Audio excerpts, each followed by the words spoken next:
Ang pagkakaibigan daw ay may tuturing na isang bulaklak sa hardin ng buhay.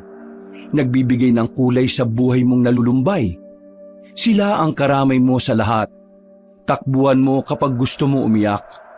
Ang circle of friends ay parang isang pamilya, kahati ng saya mo't lungkot.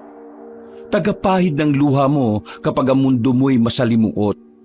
Ngunit paano kung sa loob ng pagkakaibigan nyo'y may isang nag-aanyong bubuyog, na balak ang gawa ng masama ngunit humingi ng tawad?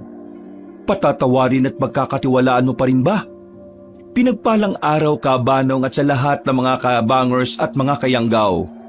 Ang aking kwentong ibabahagi ay hindi lang tungkol sa katatakutan. Ito'y tungkol din sa kung paano mo yakapin ang katotohanan na hindi lahat ng kaibigan ay kaibigan. At hindi lahat ng pagkakaibigan ay parang pantasya na puno ng bahaghari, glitters, at nakaapak sa siyam na ulap. Minsan, ang pagkakaibigan ay siya ring magdadala sa iyo sa isang bangin na nababalot ng kadiliman. Hindi rin ito tungkol sa panghusga. Bagkus, ito ay tungkol rin sa pagbubukas ng puso, sa pagbibigay ng tanglaw sa makapal na hamog. Tawagin niyo na lang po akong Ellie.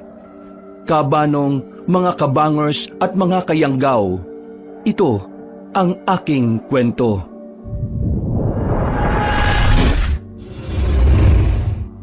Bago nga pala magsimula ang ating kwento, sana'y mapindot niyo muna ang subscribe button at ang notification bell para lagi kayong nanonotify pag may bago tayong mga kwento. At huwag niyo rin kalilimutan mag-like at comment.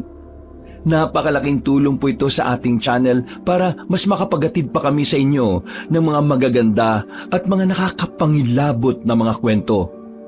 At ngayon, sa ating pagpapatuloy. Taong 1997, Luzon. Alam mo, Shari, mabait ang kababata kong si Allen. Promise, hindi ka mababagot sa kanya. Talaga mang okay lang sa kanya na kasama ko sa gala niyang dalawa? Of course, napakabait ni Allen, kaya wala kang dapat na ikabahala, Shari. Makikita mo mamaya. I'm sure parating na yun.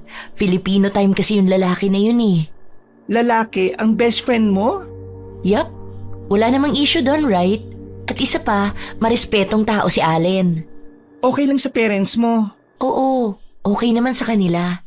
At kilala na nila mami at daddy si Allen. Si Kuya Emil din, kilala din si Allen. Napatango na lang si Shari at ngumiti. Bagong kaibigan ko si Shari, Kabanong. Kasama ko siya sa trabaho. Noon kasi, Kabanong, bata pa lang ay nakakapagtapos ka na ng kolehiyo. Wala pa kasing senior high sa sekundarya noon. Pagkatapos mo ng 4th year ay magka-college na kagad ang mag-aaral. Ang mahirap lang noon ay ang pag-a-apply ng trabaho. May standard kasi ang Pilipinas lalo na kapag sa malaking kumpanya ka magtatrabaho. Matagal na ba kayo magkaibigan ni Allen, Ellie? Mga bata pa lang kami, Shari, kaibigan ko na siya. Kinder pa lang yata kami, magkaibigan na kami. Hanggang ngayon. Mabuti, hindi ka pinagsisilosan ng mga nagiging kasintahan niya. Huh? Ako? Napatawa ko bagya sa tanong niya na kanya rin namang ikinagulat. Huh? Ako?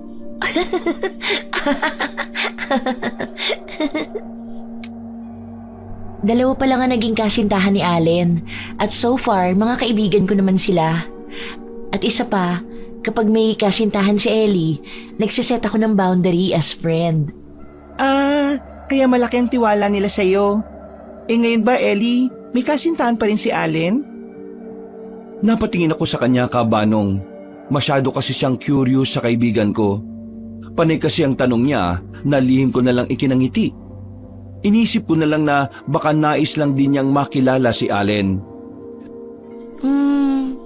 Sa ngayon parang wala. Kaka-break lang nila nakaraan ni Ami. Nahuli ata niya nag-cheat. I'm not sure. Napansin ko, Kabanong, na hindi na umimik si Shari. 3 linggo ko palang kakilala si Shari. Bagong lipat siya sa lugar namin at kasama ko pa sa trabaho. Mabait naman siya. Tahimik, mainhin at maganda.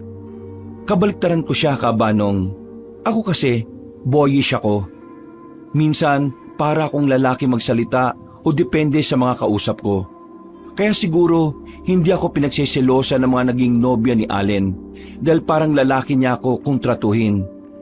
Napatingin ako sa labas nang may pumaradang sasakyan. Napangiti pa ako nang makilala kung sino. Lumabas ako at sinalubong siya. Nag-appear pa kami na parang magkumpare. Bruh, kahit kailan, Pinoy ka talaga. Pinoy naman talaga ako eh. Mukha lang akong dayuhan. Ang kapal mo. Halika na nga, may ipapakilala ako sa'yo. Maganda ba? Kahit kailan talaga. Halika na nga, ang bagal mo, kanina pa ako naiinip. Pumasok na kami sa bahay Kabanong. Sabado kasi noon, kaya wala kaming pasok. Si Allen naman ay day off din niya sa pinapasukan niya sa kumpanya lang din nila. Owner kasi ng isang kumpanya ang tatay niya sa panahong yon. Kaya typical rich boy ang atake ni Allen, pero napaka-humble na tao. Dali, Allen, kumain muna tayo bago umalis. By the way, Allen, my friend, siya pala si Shari, katrabaho at kapitbahay ko rin. Diyan lang ang bahay nila, 3 bahay mula rito. Shari, this is my best friend, Allen. Nagkamaya naman sila Kabanong at simpleng batian. Pakunway, ibinalik din ni Allen ang atensyon niya sa akin. Ngunit nang mapansin kong tila na out of place si Shari, ay tinawag ko siya. Uy, Shari, huwag ka mahihiya kay Allen ha. Ganyan lang talaga siya kapag bago sa paningin niya. Kunwari nahihiya, tahimik at pakimikimi, pero makikita mo, ikaw lang mananawa sa kakulitan niya. Sobra mo naman akong ilarawan, bro. Ganyan ba ako kagwapo sa'yo? Gwapo mo mukha mo. Ang gwapo si kuya dyan. Mahilig ka talaga sa mukhang tatay no? Kaya no boyfriend since birth ka eh. Ay ano naman? Nagtawa na naman kaming dalawa habang si Shari ay pangiti-ngiti lang. Gets ko ang hiya ni Shari Kabanong.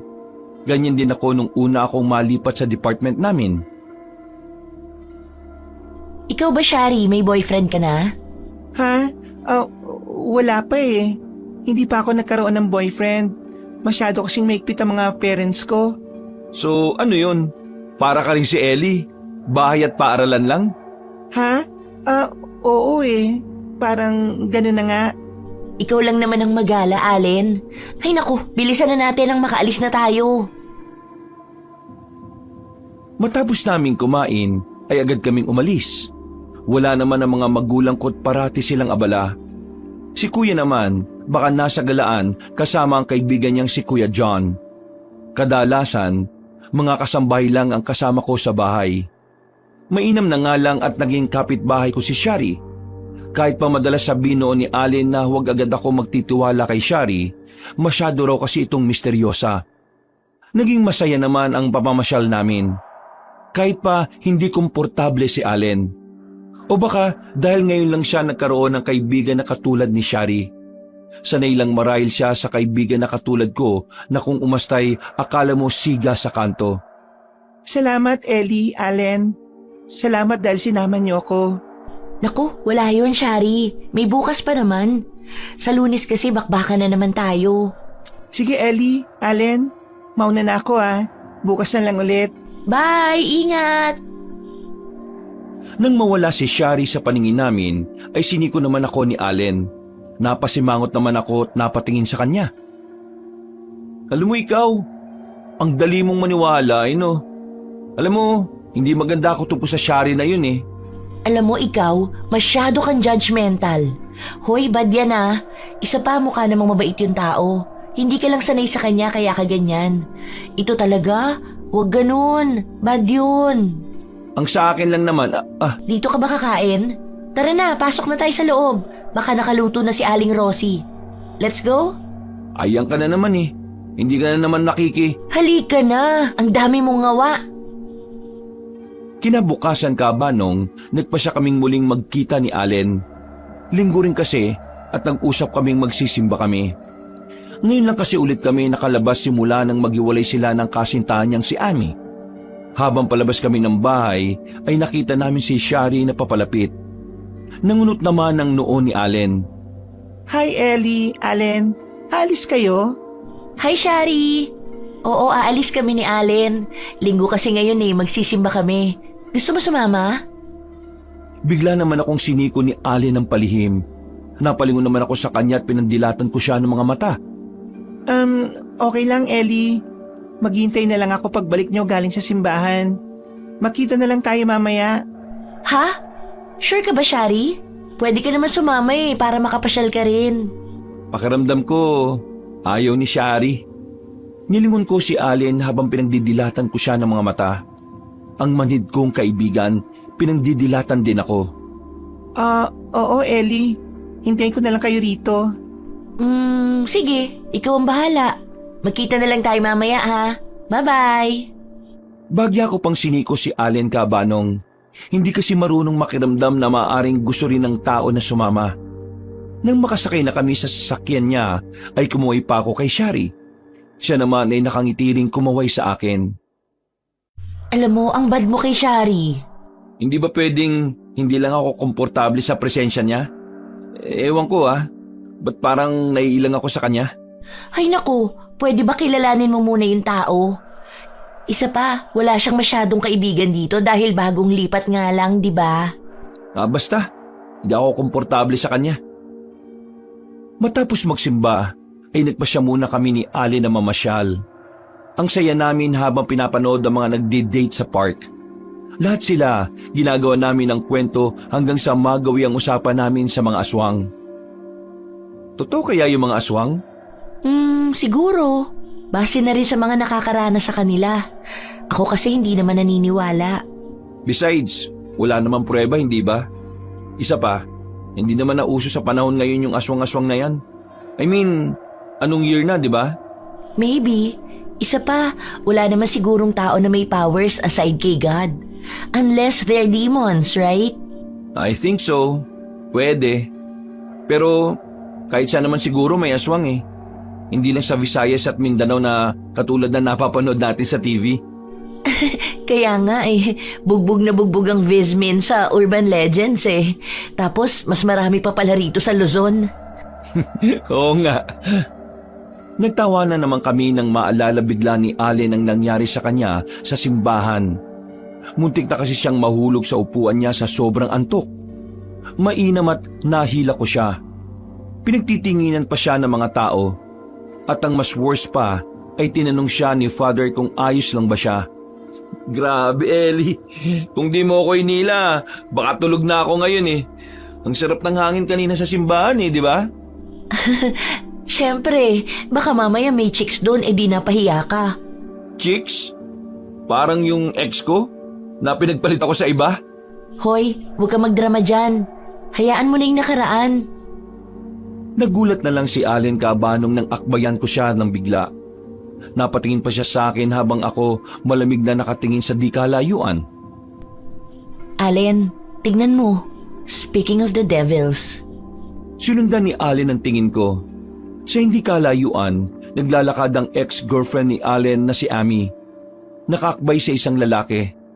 Pareho silang masayang nagtatawanan at mukhang sobrang komportable sa isa't isa. Tila bumalik ang lahat ng sakit kay Allen Cabanong. Ang mga mata niya ay nag-iba ang kulay. Naging malungkot at puno ng panghihinayang si relasyon nila na si Amy din ang naglagay ng lamat. Hinawakan ko sa balikat ang matalik kong kaibigan para pakalmahin siya.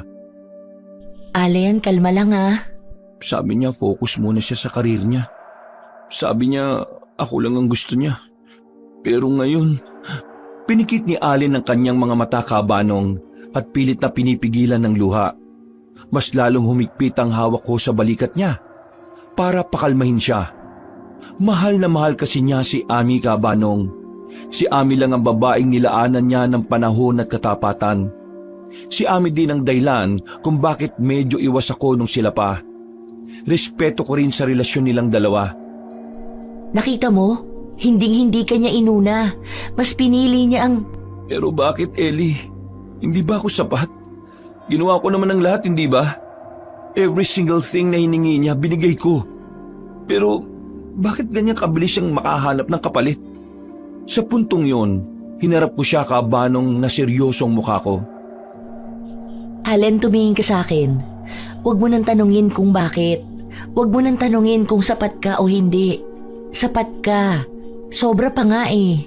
Ang problema, hindi niya nakita yun. At hindi mo kailangan magpakababa sa paningin niya para lang maging sapat sa iba. Gets mo ba? Medyo natigilan ako nang makita ko nang nag-uunahan na ang mga luha niya. Napatingin pa ako sa paligid dahil baka mamaya ako pa ang mapagbintangang nagpaiyak sa kanya. Ang sakit, Ellie. Ang sakit pa rin. Akala ko okay na ako eh. Akala ko wala na. Pero bakit? Bakit parang first day pa rin ng breakup namin? Nang makita kong umiyak na siya, Kabanong, ay hindi na ako nag-atubiling lapitan siya. Yumakap ako sa kanya. Isang yakap ng tunay na kaibigan. Walang pangusga, ngunit puno ng unawa. Yakap na parang sinasabi ko sa kanya na umiyak siya hanggat gusto niya. Normal yan, bro. Tao ka lang. May parte sa'yo na mahal pa rin siya. Pero alalahanin mo, Allen, kasama mo ko. Hindi ka nag-iisa. Hindi ko hahayaang lumabas ka rito na mag-isa kang lumulutang sa lungkot na yan. Para saan pa ang pagiging mag-best friend natin, di ba? Inilayo ko siya at pinunasan ang luha nito gamit ang panyo ko. Napangiti naman siya at nagpasalamat. Muli ko siyang inakbayan. Hindi ka na niya priority. Dapat, hindi na rin siya ang priority mo. Bumangon ka. May 2 paa ka. Ilakad natin yan palayo sa nakaraan na yan. Hirap naman kung 2 kamay mo ang ilakad natin, di ba? Napatawa siya sa sinabi ko, Kabanong, at tinampal pa ako bagya sa braso na ikinatawa ko na rin. Oh, di ba natawa ka? Tumingin si Allen sa akin, Kabanong. Ang mukha ko'y puno ng pag-aalala at pagmamahal bilang kaibigan. Ang suporta ko ang nagpabigat sa sakit na nararamdaman niya. Ngunit nagbigay din ng lakas. Huminga siya ng malalim. Tumingin sa direksyon ni Ami at sa kasama nito. Hindi naggalit ang nakikita ko, Kabanong, sa mga mata niya, kundi payapa na. Sige, tara na bro. Baka inihintay na tayo ni Shari. Uy, naalala si Shari. Baliw. Kung si Shari, di ikaw na lang. Ha, funny. Malakuya dyan ang type ko, no? Yak! Hilig mo talaga sa kaedad ng tatay mo eh, no? Sobra. Kuya lang. Makatatay ka naman. Inakbayan ako ni Allen at naglakad na kami papalayo sa park. Sa huling sulyap, nakita ni Allen na masaya si Ami. Ngunit sa pagkakataong yon, hindi na yun nagdulot ng sakit sa kanya. Ang tanging nararamdaman niya, Kabanong, ay ang init at lakas na nanggagaling sa tunay na pag-ibig. Ang pag-ibig ng isang matalik na kaibigan. At tanda ko na palagi siyang alalayan sa lahat ng oras. Pag-uwi namin sa bahay ay naabutan pa namin si Shari na kausap si Kuya John at Kuya Emil. Napalingon naman sila sa akin nang tawagan ako ni Kuya Emil. Si Shari naman ay nakangiti nang makita kami. Maayos siyang nakaupo na parabang si Maria Clara. Kulang na lang ay pamaypay. Nakasuot siya ng bestida na parang bestida ng mga tita mo sa kapanahunan nila. Ako kasi, Kabanong, dahil ko pa pumorma si Kuya. Hi Ellie, Allen, kumusta simba nyo? Hi, Shari. Eto, ayos naman. Kanina ka pa?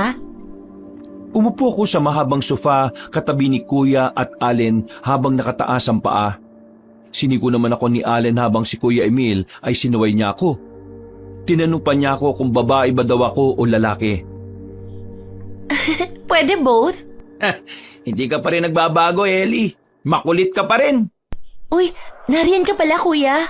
Ouch! Sakit naman na hindi makita. Nagtawanan na lamang kami. Hanggang sa nagkayayaan kaming manood ng movie sa garden. May projector kasi si Daddy sa garden para sa family bonding namin. Hindi namin alam kung bakit aswang ang napili naming panoorin. Ang naalala ko noon ay aswang movie siya na pinalabas sa taong 1992. Maganda palabas na to. Baka mamaya may matatakotin sa inyo ha. Baka ikaw.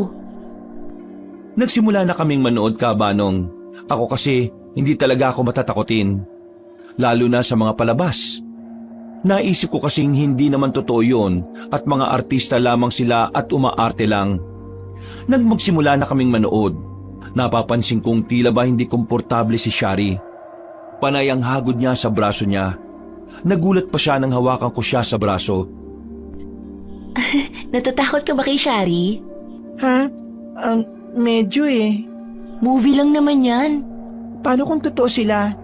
Hindi ka pa rin ba natatakot, Ellie? Nangunot ang noo kong nakatingin sa kanya, Kabanong. Maging ang mga kasama ko ay napatingin din sa kanya. Napatingin naman siya sa kanila at agad na tumawa ng bagya. Si Allen naman, seryoso lang na nakatingin sa kanya. Kung halimbawa totoo sila. Natapos namin ang palabas na ang iingay ng mga kasama ko. Nagtatawanan pa kami habang nakaupo pa rin sa garden ni Daddy. Nag-open si Allen na aswang din ang napag-usapan namin kanina. Hanggang sa makita namin ang aswang na ex-GF niya na ikinatawan naman namin. Aswang ang girlfriend mo? Kailan mo nalaman at anong lahi? Nagkatawanan na naman kami sa naging reaksyon ni Shari na parabang paniwalang-paniwala siya na totoong aswang si Ami. Aswang lang ang tawag niya kasi ng aswang ng iba. I mean, pinagpalit siya sa iba. Pero totoo daw ang aswang eh. Sa province marami daw ganyan. Aswangs are just folklore. Scary stories for children. Urban legends rather. Tama si Jan. Kuya Jan.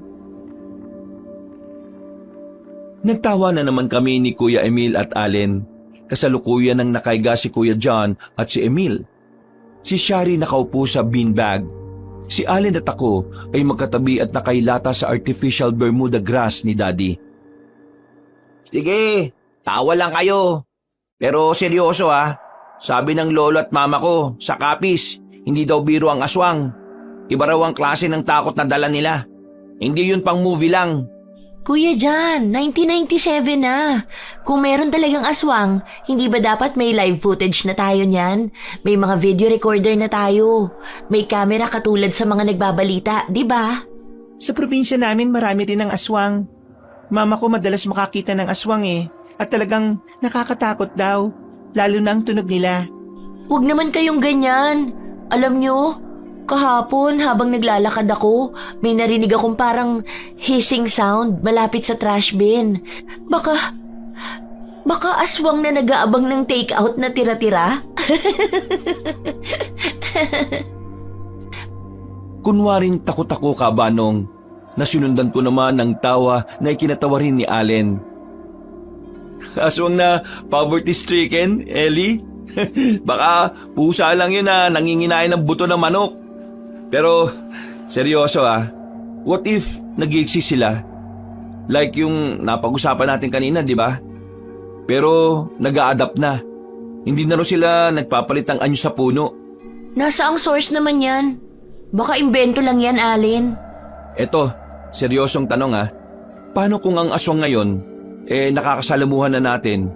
Yung nakakasama mo na sila sa trabaho, nakakakwentuhan mo. Di naman kaya nagsisimba na. Kakaiba, di ba? Ang lolo ko talaga nakakita. Sabi niya, ang pinaka nakakatakot daw sa aswang ay yung tunog. Alam nyo, yung tik-tik. Yung tunog daw, kapag malapit, parang malayo. Tik-tik ng tik-tik na parang galing sa kabilang kalsada.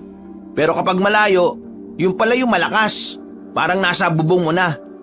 Para manloko ng biktima. That's just the Doppler effect, Kuya John. It's physics. Or maybe, it's just a cat. Cat na gumagawa ng scary sounds. Like sa movie, may pa-sound sila.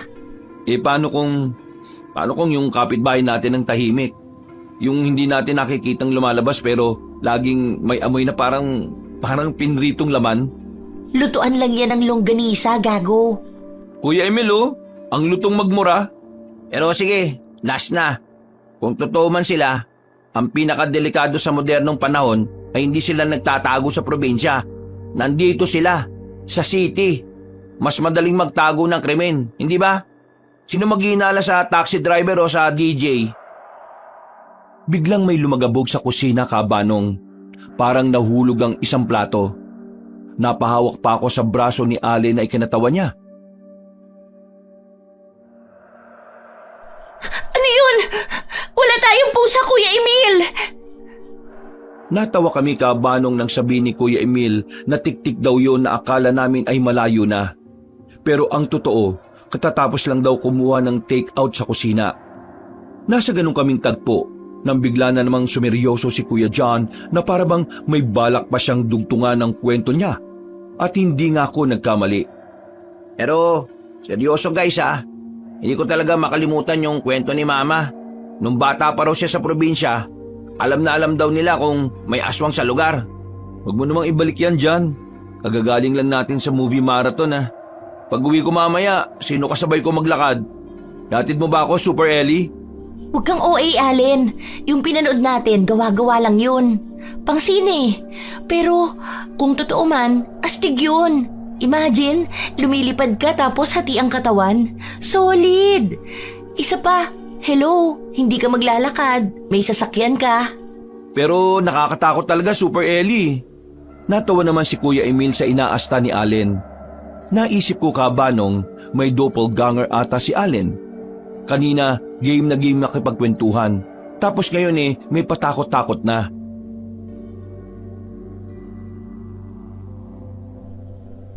Allen, maniwala ka sa akin. Ganyan lang yan kasi naimpluwensyahan ka ng aswang movie. Walang aswang. Psychological lang yan.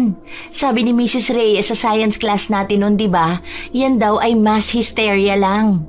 Hindi, iba yun. Sabi ni Mama, dun sa kanila, paggabi, hindi talaga pinapalabas sa mga bata. Lalo na pag may bagong dating sa lugar. Kasi daw, ang aswang, hindi ka gugulatin. Tatawagin ka nila. Parang may kumakanta. Parang si Aling Puring, yung laging nakaputi at hindi mo makitang lumabas ng tanghali. Siguro, gabi lang siya umaalis para magbenta ng kakanin niya. Baka bait yun, tapos dadakmain ka. Allen, baka masama lang talaga ang kutis ni Aling Puring sa araw. O baka naman night shift siya. Huwag kang paranoid. Pero paano yung sa tabloid na balita? Yung nakita raw na nag-i-stalk sa mga pagpapabinyag. Nakakita raw sila ng babaeng may balahibo sa braso pero sobrang ganda ng muka. Yan ang delikado. Hindi daw yan yung nakakatakot ang muka. Mas nakakatakot daw yung pamilyar na muka Yung kapitbahay mo, yung kaibigan mo, yung hindi mo aakalain. Bakit ganyan ka makatingin, Kuya John? Parang alam mo na... Malay mo, matagal na pala tayong makakaibigan, pero hindi mo alam, gabi-gabi, umaalis ako. Yung chichiryan na kinakain mo kanina, inaluan ko yun ng... Naputo lang sasabihin ni Kuya John kabanong nang biglang namatay ang fluorescent lamp sa itaas.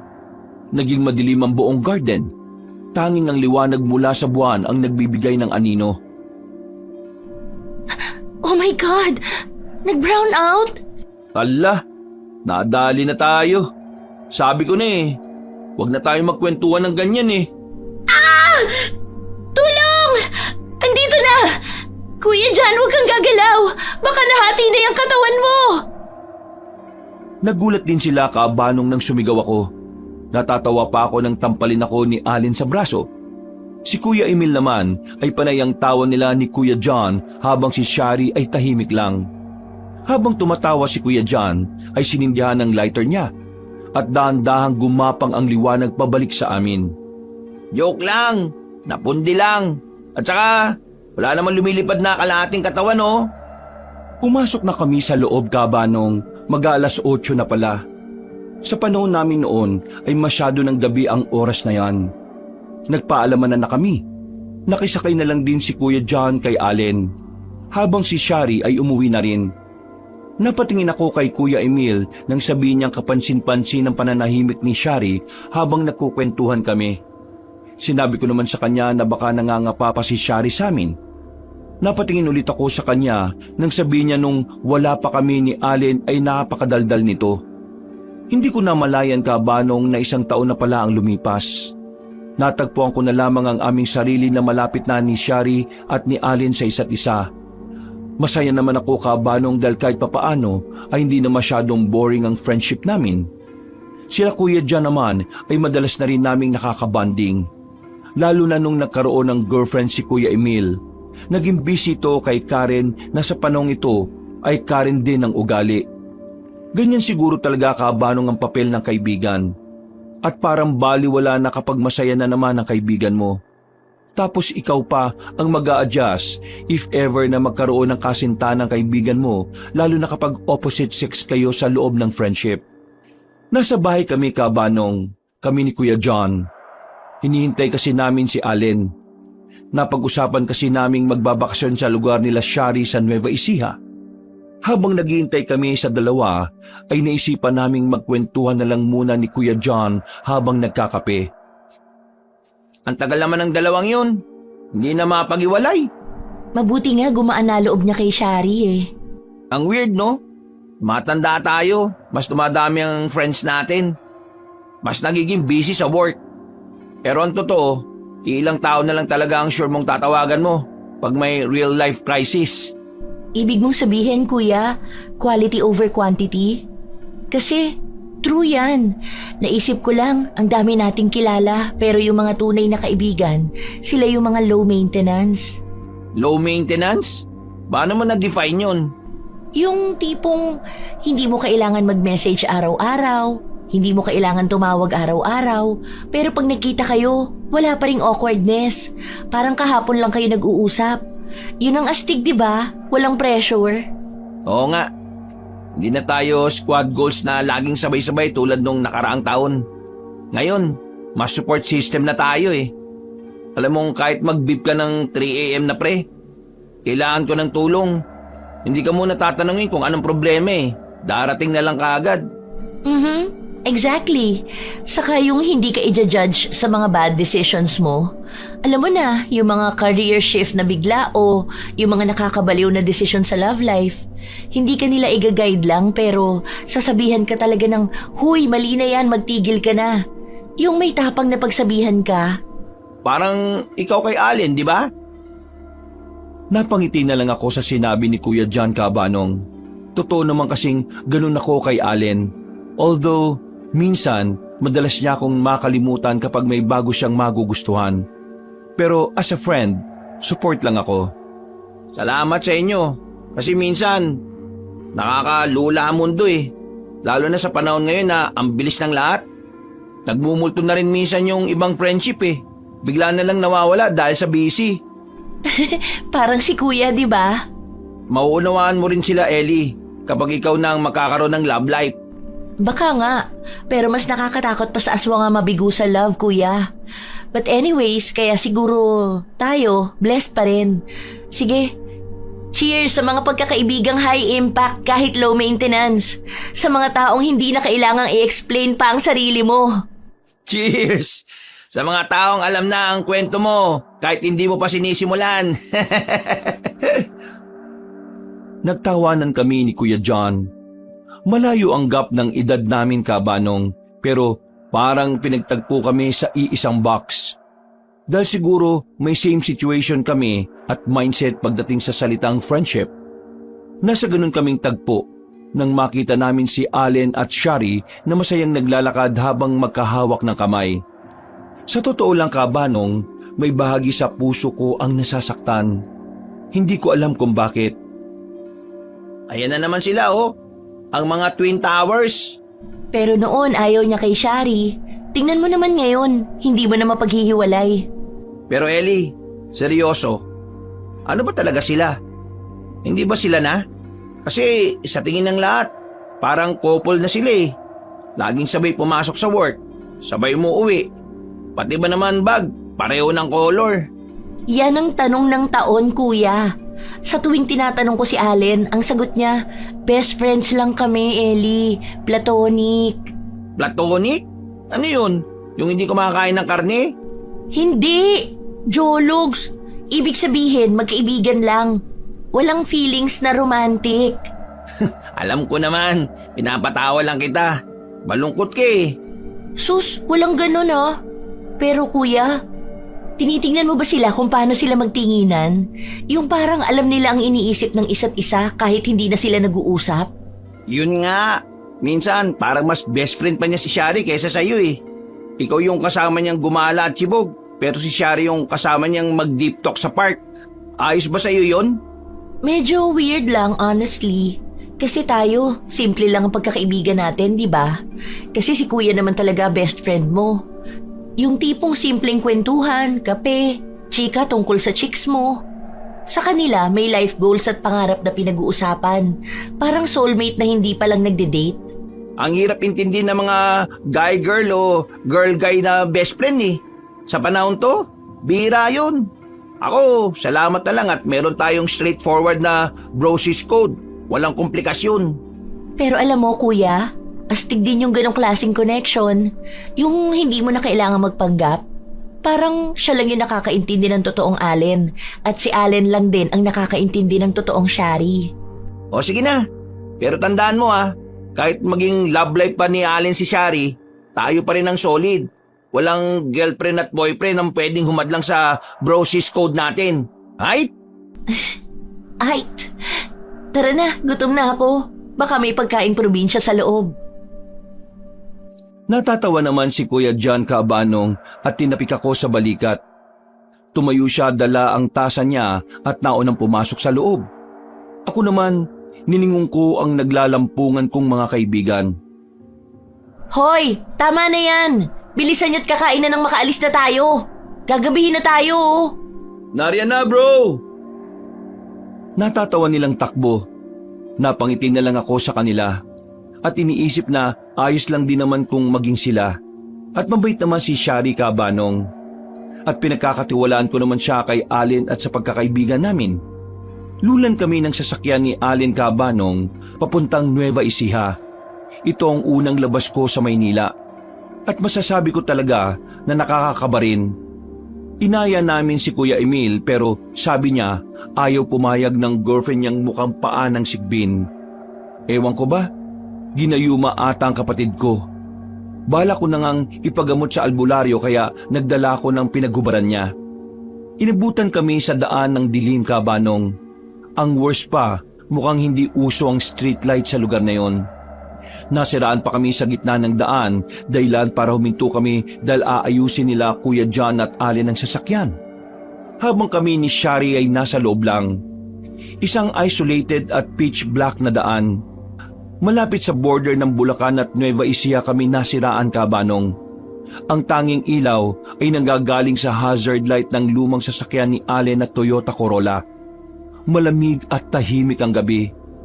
Ang tanging maririnig ay ang huni ng kuliglig at ang malakas na paghinga namin na magkakaibigan.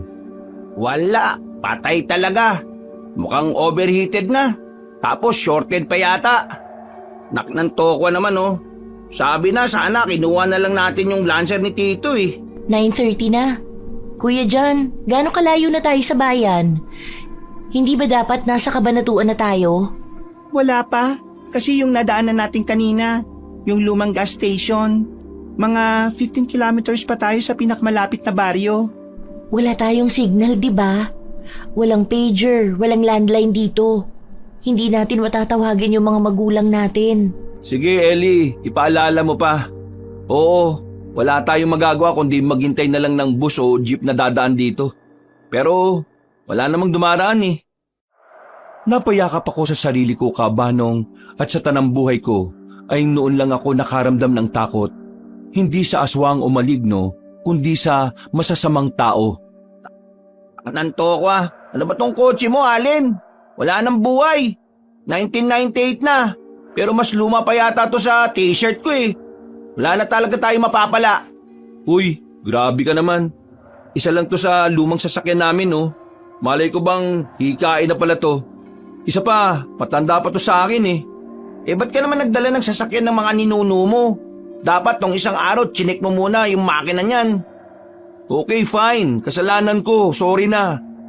Kawawa naman si Fernando namin. Sinong Fernando? Itong sasakyan. Ayan si Fernando. Weird mo. Wala Dead bat ata talaga. Walang signal dito. Siyempre, walang pager, walang mobile phone. Asa tayo sa passing motorist. Pero mukhang wala namang nadaan Shari, sabi ko sa'yo, wag na tayong umalis ng gabi. Alam mo naman ang chismis dito sa probinsya nyo. Ito yung mga lugar na maraming engkanto o elemento Napatingin naman ako kay Allen Cabanong na nasa bintana para lambingin si Shari. Mukhang ngayon lang ako na-OA-yan sa kanya. Kinilabutan ako. Mas nakakakilabot pa sa engkanto o elementong sinasabi niya. Huwag kang OA, Allen. Hindi yan maligno. Pero, okay, seryoso. Kung titingnan nyo yung gilid ng kalsada, yung malaking puno ng balete na yan, ibig sabihin, nasa boundary na tayo ng Gapan. Kilala ang lugar na to. Kilala sa ano, Shari? Sa road repair? Kilala yan sa pagiging isolated. At seryoso, please, taga dito ako. Kaya manahimik kayo at magpakita ng galang. Huwag kayong mag-ingay. Baka may masagasaan tayong hindi nakikita. Ayoko na. Mas lalo mo lang kami tinatakot eh. Hindi ka na skeptic, Shari ha. True believer ka na ha. Lalong nangunot ang noo ko sa inasal ni Allen Cabanong. Mukhang sinasapian. Kalalaking tao nagpapababy kay Shari. Napiling na lang ako't napa-roll eye. Nakakakilabot siya sa ka-OA-yan. Oh, sige na. Hindi aswang yan. Baka yung mechanic lang ni Shari na naghahanap ng kape. Kuya Jan, anong plano? Kailangan ko maglakad. Hindi tayo pwede maghintay dito. Masyadong delikado. Mga 15 minutes na lakad, baka maabutan ko yung highway. Shari, alam mo to? Samahan mo ako. Hindi masyadong madilim. Huwag na huwag ka maglalakad mag-isa sa gabi dito. Sabi ng lola ko, yung mga taong naglalakad mag-isa sa ganitong oras madalas hindi na nakakabalik. Natahimik kami, Cabanong. Walang may gustong magsalita. Nasa ganun kaming katahimikan nang biglang may tumunog na parang pagaspas na malapit sa bubong ng kotse, na parang may lumanding na malaking ibon. Napatingin si John sa bubong at napahawak sa pinto. Ano yun? Hindi yun ibon ah. Masyadong malaki. Sabi ko na ito na yung tik-tik. Malapit na. Hindi, manahimik kayo. Bato lang yan na tumalsik o paniki. Kuya Jan, huwag kang lalabas. Hihintayin nating may dumaang sasakyan. Huwag tayong magbibigay ng galang sa kung sino man ang nasa labas. Tahimik kaming nagmasid, Cabanong, habang si Shari ay tahimik lang na nakamasid. Alam ko na sanay na siya sa lugar na to, ngunit ngayon ko lang siya nakitang ganun kakampante. Hindi ko alam, Cabanong, kung ano ang mararamdaman ko nung gabing yon. Hindi ako matatakoting tao pero aaminin kong natakot ako. Ilak niyo ang mga pinto. Hindi natin alam kung sinong nasa labas o kung anong klaseng nilalang yan. Saad ni Kuya John. Siya na ang nasa driver's seat, habang kami ni Allen ang nasa likod. Si Shari naman ay tahimik lang na nakatingin sa labas. Napatingin ako kay Allen na panay ang yakap sa braso ko. Kaya pumasok agad sa isip ko na baka magselo si Shari, kaya siniko ko siya. Ano bang kalalaki mong tao, matatakotin ka? Nakakakilabot kasi bro Kaloka, umayos ka nga. Suntukin na talaga kita Shari, gusto mo bali tayo? Naaalibadbaran ako sa isang to Mainit na nga, panay pasiksik sa akin. Kalma ka lang kasi, Allen. Huwag lang tayong lalabas. Paano? Paano kung maihi tayo? Problema ba yun? Di maihi ka sa labas. Lumipas ang oras, Cabanong. Dinalo na kami ng antok. Hindi ko nga namalayan kung anong oras na. Si Kuya John nakatulog na rin, habang si Allen ay naghihilik. Hindi ko alam kung tulog na si Shari, habang ako tuluyan ng nilamon ng antok. Hindi ko alam, Cabanong, kung gaano nakalalim ang tulog namin nang magising ako bigla sa isang tunog na nakakatakot. Pagtingin ko sa mga kasama ko ay tulog na tulog pa rin sila. Ako lang yata ang nakarinig at nagising. Muling tumunog ang hindi pamilyar sa akin. Pinakinggan kong mabuti at nanlaki ang aking mga mata. Ang tunog ay tunog ng tik-tik. Napalingon ako sa likod, ngunit kadiliman lang ang namayani sa paligid. Hoy, Kuya Jan. Hindi gumalaw si Kuya John. Biglang naging mas malakas ang tunog ng tik-tik, na parabang nasa kabilang kalsada lang. Shari, gising. Pakinggan mo. Ano ba? Matulog ka, Ellie. Ginaw lang yan. Sa sandaling yon, Kabanong, ang tunog ng tiktik ay biglang nawala. At napalitan ito ng isang mas malapit at mas nakakakilabot na tunog. Parang may nagpapatulo ng makapal na likido sa bubong ng kotse. Ganun na ganun, Kabanong. At kasunod ay isang tunog na parang may ngumunguya o sumisipsip na bagay. Malapit sa bintana ni Allen. Nagising si Allen, Kabanong, at napabalikwas. Nagmamadaling kumuha ng flashlight. Ano yun? Ang baho! Amoy sariwang dugo! Sa pagkakataong yun, Kabanong, ay nagising si Kuya John. Nataranta siya na tila naalimpungatan, ngunit agad na kinapa ang wrench sa sahig. Ngunit sa taranta niya ay hindi niya makapa. Teka, nasaan na yung yabe? Tumimik nga kayo. Ano bang tunog yun? Natigilan si Shari, Kabanong, na parabang kinikilala niya ang tunog ng tiktik at ang slurping na tunog sa likod ng utak niya. Ang alamat ng probinsya niya. Ang tunog, yung tunog na parang malayo kanina. Ibig sabihin, malapit na siya. Aswang! Siya yan! May kinakain siya sa labas! Bumaba na tayo! Kabanong, naging mas malakas ang slurping sound. Kasunod ng isang tunog na parang may matalim na kuko na kumakamot sa gilid ng pintuan ni Kuya John. Sinubukan ni Allen na sindihan ng flashlight, pero ang baterya ay halos patay na. Nagpapakita lang ng mahinang ilaw na kahit lamo, Kabanong, ay hindi masisilaw. Habang si Kuya John ay pawis na nakahawak sa pinto. Hindi tayo pwedeng bumaba dyan. Sindihan mo yung hazard. Taranta naman pinindot ni Kuya John ang hazard switch ng paulit-ulit. Ngunit dahil sa patay na baterya, hindi na rin ito umilaw. Wala nang baterya. Wala na tayong ilaw. Sa sandaling yun, Kabanong, huminto ang lahat ng tunog. Ang pagsipsip, ang pagkakamot ng tiktik. Naging sobrang tahimik. Ang tanging marinig lang, Kabanong, ay ang mabilis na tibok ng puso naming apat. Biglang isang malamig na hininga ang naramdaman sa bintana ni Shari at isang boses na garalgal at bulong ang narinig mula sa labas ng salamin. Boses ng matandang lalaki na ang sabi ay kung bakit kami natutulog. May hinahanap daw siya, mga tira-tira. Ang sunod na nangyari, Kabanong, isang malakas na kalabog sa bubong ng kotse na parang may bumagsak na malaking bagay. Halos mapasigaw kami, Kabanong, sapagkat ang buong kotse ay nayanig. Ayop! Tantanan mo si Fernando! Luma na nga, tatalunan mo pa! Sa mga oras na yon, Kabanong, ay tuluyan na akong napasigaw. Hindi na bulong ang lumalabas sa mga bibig ko. Hindi ko na napigilan ang takot na naramdaman ko. Tumakbo na tayo! Lumabas na tayo rito! Wag! Hindi tayo lalabas, Allen! Lock mo yung pinto! Kabanong, sa gitna ng aming sigawan at pagtatangka naming ilak ang mga luma at maluwag na pinto ng kotse, patuloy naman ang malakas na kalabog sa bubong. Ang aming takot ay umabot na sa rurok at wala kaming magawa, Kabanong, kundi magdasal sa loob ng madilim na hawla ng kotse. Sumigaw kaming muli nang niyayanig na ang buong kotse. Ang ingay sa bubong parang may naghagis ng semento. Hindi lang yun. Ang mas nakakakilabot ay ang tunog na parang lumalabas sa gulong ng sasakyan.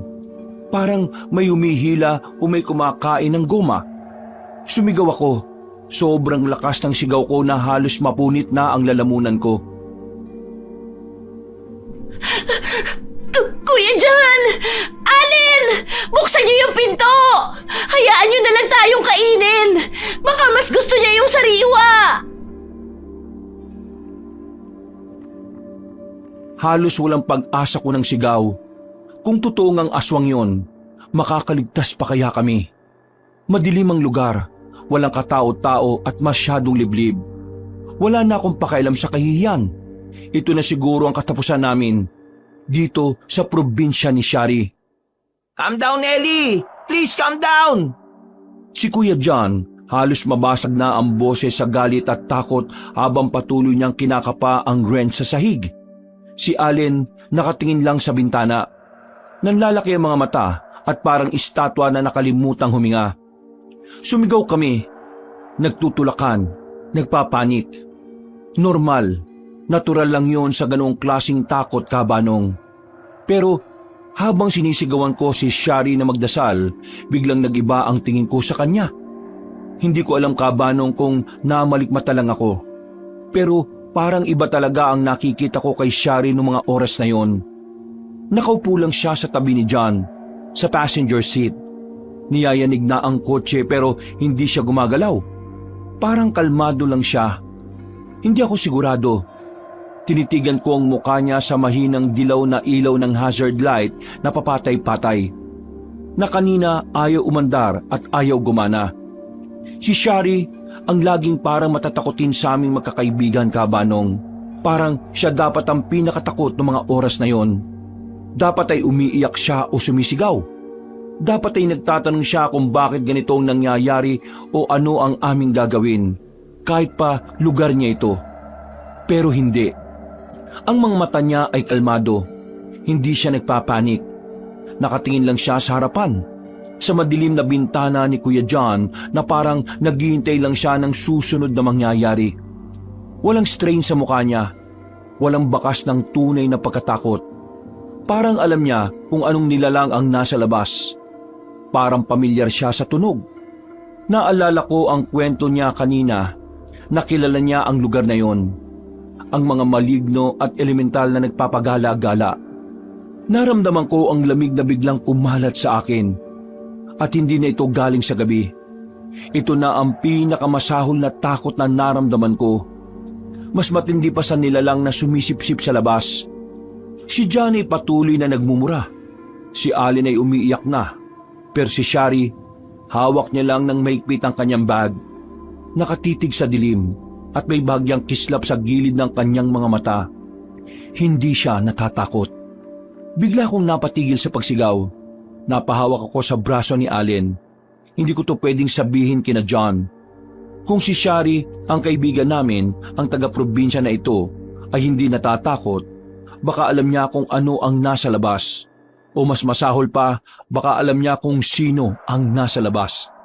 Binalik ko ang tingin ko sa bubong at pilit akong sumisigaw ulit. Para lang hindi mahalata ng mga kasama ko na may mas nakakatakot pa akong napansin kaysa sa aswang na nasa labas.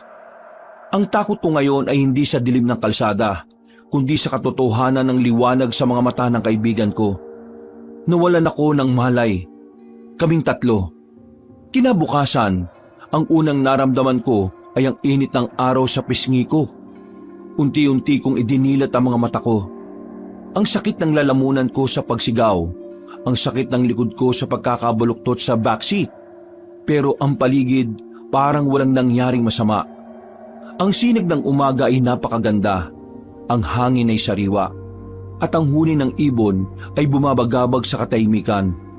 Walang pagaspas. Walang nguya. Walang kalabog.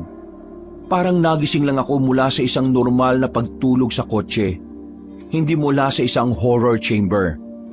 Si Allen ay tulog pa rin, nakasubsob ang muka sa dashboard. Si Kuya John naman wala sa driver's seat. Nakita ko silang nakatayo sa gilid ng kotse. Si Kuya John, si Shari at may kasama silang isang matandang lalaki. Lumabas ako ng kotse. Tanging ang shorts at t-shirt ko ang suot. Kinabahan ako. Sino yung matanda? Mukha siyang karaniwang taga-bukid. May suot na sombrero at long sleeves. Sa likod niya, nakaparada ang isang lumang Ford Fiera. Kulay asul na mukhang kaya pang tumakbo kahit saan. Kuya John, Shari, anong nangyari? Sino yan? Lumingon si Kuya John at ang mukha niya ay pagod, pero kalmado. Oh, gising ka na pala, Ellie. Si Mang Topi ito, taga San Leonardo. Daan niya tong kalsada eh. Buti na lang nadaanan tayo. Titingnan niya raw yung makina natin. Hindi ko babanggitin kung saan sa San Leonardo. Ngunit sa panahong yon, medyo liblib ang lugar na yon. Ngunit Kabanong sa kasalukuyang taon, masasabi kong isa na ang Nueva Ecija sa may pinakamagandang tourist spot sa Pilipinas na kay sarap puntahan. Diba, tagaron ka, Shari? Tanong ko kay Shari. Napansin ko namang nagkatinginan sila ni Mang Topi. Hinarap niya ako sa kangumiti. May kalayuan pa yung sa amin sa kanila, Ellie. At mukhang ngayon ko lang din nakita dito si Mang Topi. Napatungo lang ako, Kabanong, at hindi kumbinsido. Di ko nalang pinahalata.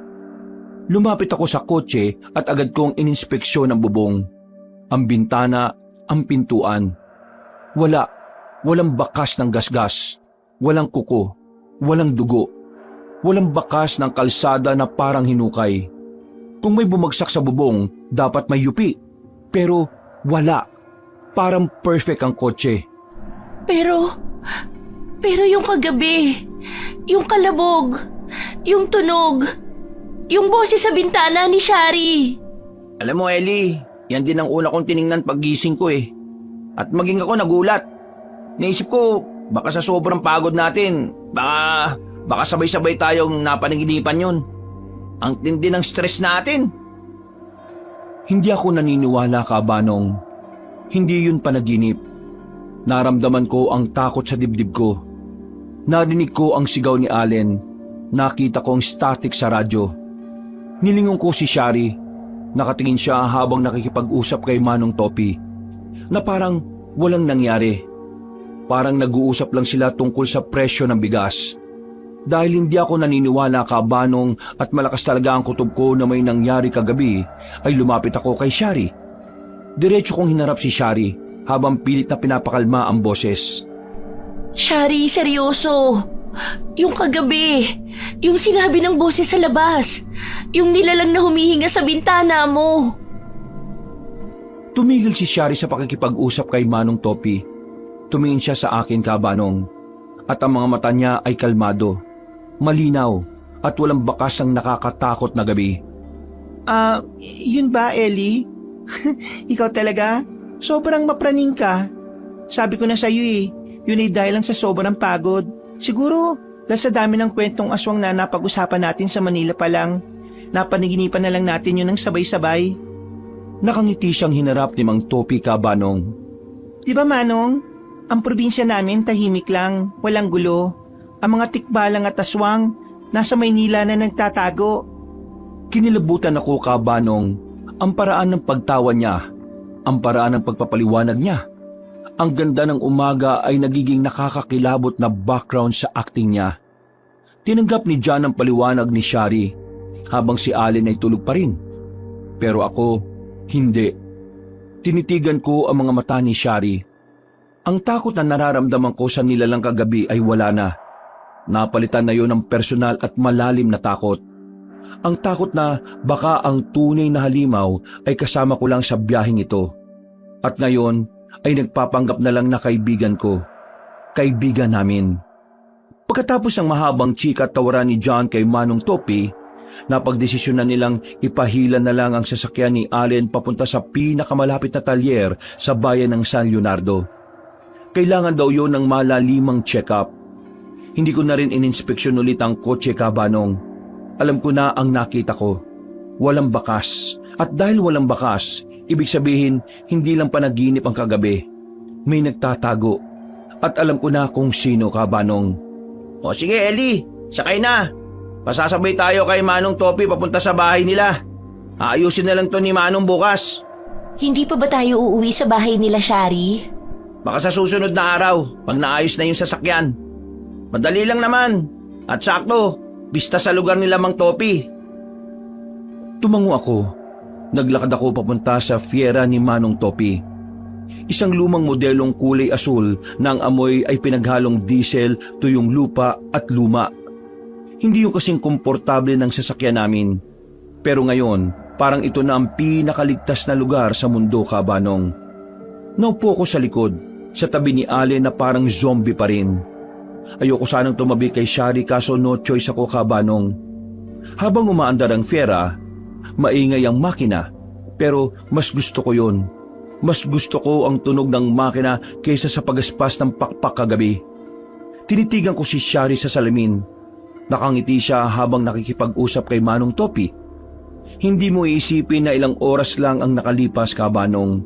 Siya lang ang kalmado habang kami ay halos himatayin na sa takot.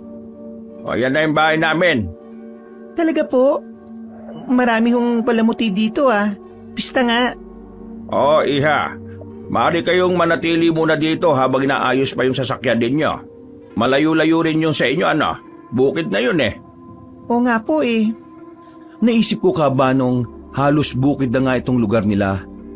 Ano pa kaya ang itsura ng bukid nila, Shari? Sa isip ko, baka naman aakyat pa kami ng 2 bundok at tatawid ng 2 ilog.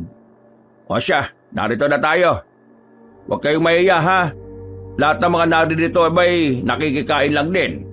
At yung isa niyong kaibigan, pagpahingayin niyo muna. Mukhang puyat eh. Halos sabay naman kaming napatingin kay Allen na ngarag na ang muka. Inaya na niya kaming bumaba kabanong. Pagkababa namin ay agad na nagmano si Shari sa matanda. Aniya, kaugalian na talaga ito dito sa Nueva Ecija. Which is magandang kaugalian, lalo na sa new generation na hindi na siya masyadong ginagawa. Dahil mahalaga kayong bisita, dito kayo sa loob. Pumasok kami sa loob ng kanilang tahanan. Nagtataka pa ako kay Shari kabanong dahil mukhang kabisado na niya ang bahay. Hindi ako nagpahalata. Ngunit akala ko kabanong ay ako lang ang nakapansin. Napansin din pala ni Kuya John, ngunit hindi niya nalang sinabi sa akin. Mga bandang 10:00 ay abala na ang mga tao sa kabahayan ni Mang Topi. Balak pa naming tumulong ngunit ayaw na matanda. Bisita raw kami. Si Allen maayos na siya at palina naman ang sunod kay Shari. Kaya naisip kong sila na nga talaga. Sana maayos na yung sasakyan no? Salamat talaga, Shari ha. Buti na lang taga rito ka at may kakilala kang anghel na nagpakita sa amin. Anghel. Natawa ko sa loob-loob ko. Anghel? Hindi. Ang anghel ay hindi tumitingin ng ganon. Ang anghel ay hindi nagsisinungaling tungkol sa isang panaginip. Habang panay ang lambingan nilang dalawa, ay kapag nasisilayan ko ang mga mayuming ngiti ni Shari, ay lalo kong nararamdaman ang bigat ng takot ko. Hindi ako pwedeng magtanong kabanong, kung panaginip nga yun, magmumukha akong baliw. Kung hindi panaginip at totoo ang hinala ko na alam niya ang nangyari, mas lalo kong malalagay sa panganib. Kaming 3. Halos mabulong kong kinakausap ang aking sarili kabanong habang tinitingnan ko si Shari. Hindi ko sasabihin. Hindi ko siya kukumprontahin. Kailangan ko lang siyang bantayan. Yun ang tumatakbo sa isip ko kabanong. Nasa home court na kami ni Shari. Dito, ang kanyang logic ay hindi na lamang pagiging bright. Ito na ang survival. At kailangan kong malaman kabanong kung bakit wala siyang bakas ng takot at bakit niya kailangang burahin ang nangyari kagabi. Ang bahay nila Shari ang susunod naming hintuan pagkatapos dito. Pero para sa akin, hindi yun pahinga. Ito na ang simula ng tunay na laro. Marami na ang dumalong bisita kabanong. Ang iba abala sa pagkain ngunit ang iba abala sa kakatitig sa amin na parabang kami ang pinakamasarap na putahe na nakahain sa lamesa. Kasalukuyan din kaming kumakain, ngunit nagmamatsyag ako. Oh, mga panauhin, tuloy kayo, huwag kayo mahiya. Maraming pagkain ang pwede natin pagsaluhan dito, oh. Nagpasalamat naman ang ibang bisita, habang ang iba ay tahimik lang na nakamasid. Habang pinagmamasdan ko ang mga bisita, may napansin akong isang bagay. Ang mga bisitang nakatingin sa amin ay halos nakaitim. Ang nakapagtataka pa ay parang kakilala na sila ni Shari. Nang mapalingon ako kay Kuya John, ay seryoso rin siyang nakatitig kay Shari na parang kakilala na ng mga nakaitim. Magsasalita pa sana ako ngunit sumenya si Kuya John na huwag maingay. Napatingin na lang ako ulit sa gawin nila Shari na seryosong nakikipag-usap sa mga nakaitim. Matapos kumain kabanong, ay nagpasya kaming maupo ni Kuya John sa parang parke. Kunwari ay kasama kaming nag-uusap para hindi mahalata ng mga tao sa loob ng bahay na pinagdududahan namin sila. Alam naming nakatingin sila sa amin ngunit patay mali siya kami. Napatingin pa kami kay Shari na makalapit ito sa amin. Shari, may maganda bang pasyalan dito? Sinabi ni Shari ang lugar na magandang pasyalan.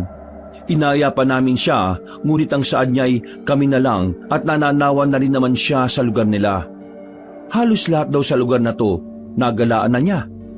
Tinawag pa niya si Allen at sinabing sumama. Ayaw pa sana ng walang iya nang hilahin ko siya sa tenga. Sumama ka na. Pagpahingahin mo naman muna si Shari, bro. Let's go! Bye, Sha! See you later! Hoy, mag-ingat ka dyan sa boys ha. Maganda ka pa naman. Ikaw talaga, Ellie. Sige na, para makabalik kayo ng tanghalian. Kumuhay pa kami sa kanya bago umalis. Habang si Allen ay hila-hila ko sa damit niya habang kunwari inaabot ang kamay kay Shari. Nang makarating kami sa lugar na sinasabi ni Shari, ay tinulak ko si Allen sa inis ko sa kanya. Uy, aray ko naman! Manhid ka ba? Wala ka ba napupuna? Ang alin? Si Shari. May kakaiba sa kanya. Ipapahamak niya tayo. Ellie, kaibigan mo si Shari ah. Ganyan ka mag-isip? Malaki ang tiwala, ha? Mas una ko siyang pinagkatiwalaan kumpara sa pinagkatiwalaan mo siya, Allen. Ngunit hindi ako maaaring magkamali sa nakita ko. Duda ko kilala niya ang mga tao rito. Wow, Ellie! Pinagdududahan mo ang kaibigan mo? Siguro, nagsiselos ka lang dahil na kay Shari na yung atensyon ko. Huh? Gago! Sanay na ako na wala ang atensyon mo sa akin kapag may nakikilala kang bago. Sanay na ako nalalapitan mo lang ako kapag nasaktan ka, Allen. But, damn, Allen, this time worried ako sa mga buhay natin. Ewan ko sa inyo, labo nyo. Bahala na nga kayo. Hindi ko to sasabihin kay Shari for the sake of our friendship, Ellie. Sige na, enjoy. Umalis siya, Kabanong. Tila ba na inuokupahan na ni Shari ang utak ni Allen. Lumapit si Kuya John sa akin at inalo ako. Sinabi niyang hayaan na lang muna si Allen. Nasa ganun kaming tagpo, Kabanong, na may lumapit sa amin. Isang matandang lalaki na wari namin mga nasa 70 years old na. Aran-aran, tika berme! Nagkatinginan pa kami ni Kuya John, Kabanong, sa sinabi niya. Napatras kami bahagya dahil baka dinadasalan na niya kami ng itim na mahika. Huwag kayong matakot. Hindi ako masamang tao. Anong ginagawa niyo dito sa banwan ng mga taong hamog? Ano ho? Taong hamog! Sino po kayo? At ano po yung sinasabi niyo kanina? Ako si Austin. At ang sinabi ko kanina ay isa yung salita na ang ibig sabihin, takpan ng lugar na ito. Isang mahika na di tayo makikita o maririnig ng mga taong hamog. Ano ba yung mga taong hamog? Hindi ko gets eh. Mga aswang. Napatakip ako ng bibig, Kabanong. Hindi nga po ako nagkamali sa aking nalaman. Kaya pala may kakaiba sa lugar na yun. Sumama kayo sa akin. Magtiwala kayo. Isang kubo, Kabanong, ang aming nakita. Hindi kalakihan ngunit masasabi kong napakaganda. Gawa ito sa kawayan at nipa. Pinatuloy kami ni Mang Austin dahil mas ligtas sa loob. Nang makapasok kami, ay namangha kami sa katiwasayan ng loob ng kubo. Maupo kayo. Mainam na manatili kayo rito at huwag nang bumalik sa bahay na yon. Ngunit, may kasamahan pa kaming naiwan doon, Mang Austin. Si Allen po ang matalik kong kaibigan at si Shari. Shari? Sharita Escobar? Opo, siya nga po. Mukhang nasa panganib nga yung Allen na kaibigan niyo. Si Shari ay anak ni Topi. Topi Escobar, ang pinuno ng mga taong hamog. Po! Pero, ang sabi ni Shari, taga-bukid pa siya. Ngunit ito na nga ang bukid. Ang bayan ay kung saan matatagpuan ang lumang munisipyo. Ay, Diyos ko, Allen. Ang Austin, sigurado ka ba talaga? Hindi kami makapaniwala eh. Si Shari, ang kaibigan namin, ang aswang na sinasabi nyo? Ang tagal na naming magkasama ni Shari. Nakikita kami halos araw-araw sa Maynila dahil magkapit-bahay kami. Kumakain kami ng sabay sa trabaho dahil ako lang ang malapit sa kanya. Wala kaming nakitang kahit anong kakaiba sa kanya maliban sa pagiging tahimik niya nung gabing sinalakay kami sa madilim na daan na sinasabi niyang panaginip lang. Sabay pa natin kumain kanina ng lechon eh. Hindi kaya... Nanlaki at parang masusukang saad ni Kuya John. Ako naman ay kinakabahan na rin sa isipin Kabanong na baka tao ang lechon na kinain namin kanina. Ang pinakamasarap na pagkain ng aswang ay ang pagdududa. Yan ang nagpapababa ng inyong depensa. Ang lechon, yan ay para sa inyo. Iba ang kinakain niya. Napatingin si Mang Austin sa bintana na amin namang sinundan. Tanghaling tapat Kabanong pero may hamog na nagpapakita sa labas. Nararamdaman ko ang amoy. Hindi lang yan simpleng amog. Ang amog na kinainan ay may lason sa mga kaluluwang walang proteksyon. Kaya ko kayo nilapitan dahil alam kong kailangan nyo ang tulong, hindi ba? May naramdaman kayong lamig kahit mainit ang panahon. May biglang pagkaantok. Ang agaan namin, parang nanlalambot ang tiyan ko pagkatapos namin kumain ng kare-kare na dala niya. Akala ko dahil lang sa pagod eh. Huwag mong sisihin ang kare-kare, Kuya John. Ang tanong, Mang Austin, paano? Bakit? At ang pinakamahalaga, si Allen. Gustong-gusto siya ni Allen. Si Shari. At pakiramdam ko, gustong-gusto rin ni Shari si Allen. Kinuha ang isang piraso ng kahoy na may ukit na kakaibang letra. Ang aswang ay nagpapakasal minsan. Hindi para magmahal, kundi para sa pagpapalaki ng angkan at para sa pagkuha ng lakas. Si Allen, nararamdaman ko sa kanya ang sigla, ang busilak na pag-ibig. Yan ang perpektong inihaw para sa isang aswang. Ang pag-ibig ay enerhiya at yan ang gusto niyang kainin. Gagamitin nila si Allen para dumami ang lahi nila at kahinaan ni Allen ang magmahal. Kailangan natin bumalik. Dapat natin siyang bigyan ng babala. Baka ngayon kasama niya si Shari. Wag, kung ngayon kayo pupunta, malalaman niya na alam niyo na. Maghihinala siya. Magpapalit siya ng anyo at hindi niyo na siya mahahanap. Mang Austin, tulungan niyo kami. May anting-anting ba na makakatulong? Isang bagay na pwedeng proteksyon ni Allen kahit hindi siya naniniwala. At proteksyon na hindi kami mahahalata na alam na namin. Wala nang oras para gumawa ng bago. Pero may natitira ko. Hindi ito anting-anting na panlaban. Ito'y pangontra sa pagkain. Ibinaba niya ang tingin sa mesa at kinuha ang isang maliit na sisidlan na yari sa pinatuyong kalabasa at may laman itong kulay abo at pinong pulbos. Ito, tanggapin niyo.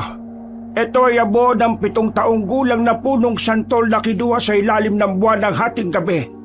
Ihalo niyo ito sa anumang inumin na ibibigay niyo kay Allen. Ngunit may kondisyon. Dapat hindi makita ni Shari. Kung pumasok na sa sistema niya ang pulbong ito, makikita niya ang tunay na anyo ni Shari at masisira ang sumpa sa kanyang tiyan. Kinuha ni Kuya John ang sisidlan Kabanong. Napatingin pa ako sa kamay niyang nanginginig. Hindi ko alam kung dahil sa lamig o dahil sa takot. Kung maging totoo nga to, paano namin haharapin ang kaibigan namin? Hindi niyo siya haharapin. Tatakas kayo. Kung makikita ni Allen ang anyo niya, tatakas kayo dahil sa sandaling malaman ni Shari na may alam kayo. Magiging susunod na kayong hapunan. Tumango ako Kabanong at tinanggap ang isang mapanganib na desisyon. Para sa kaibigan ko ay gagawin ko ang lahat mailigtas lang siya. Sabay kaming 3 pumarito kaya dapat ay sabay rin kaming aalis. Sige, Mang Austin. Salamat. Gagawin namin ito.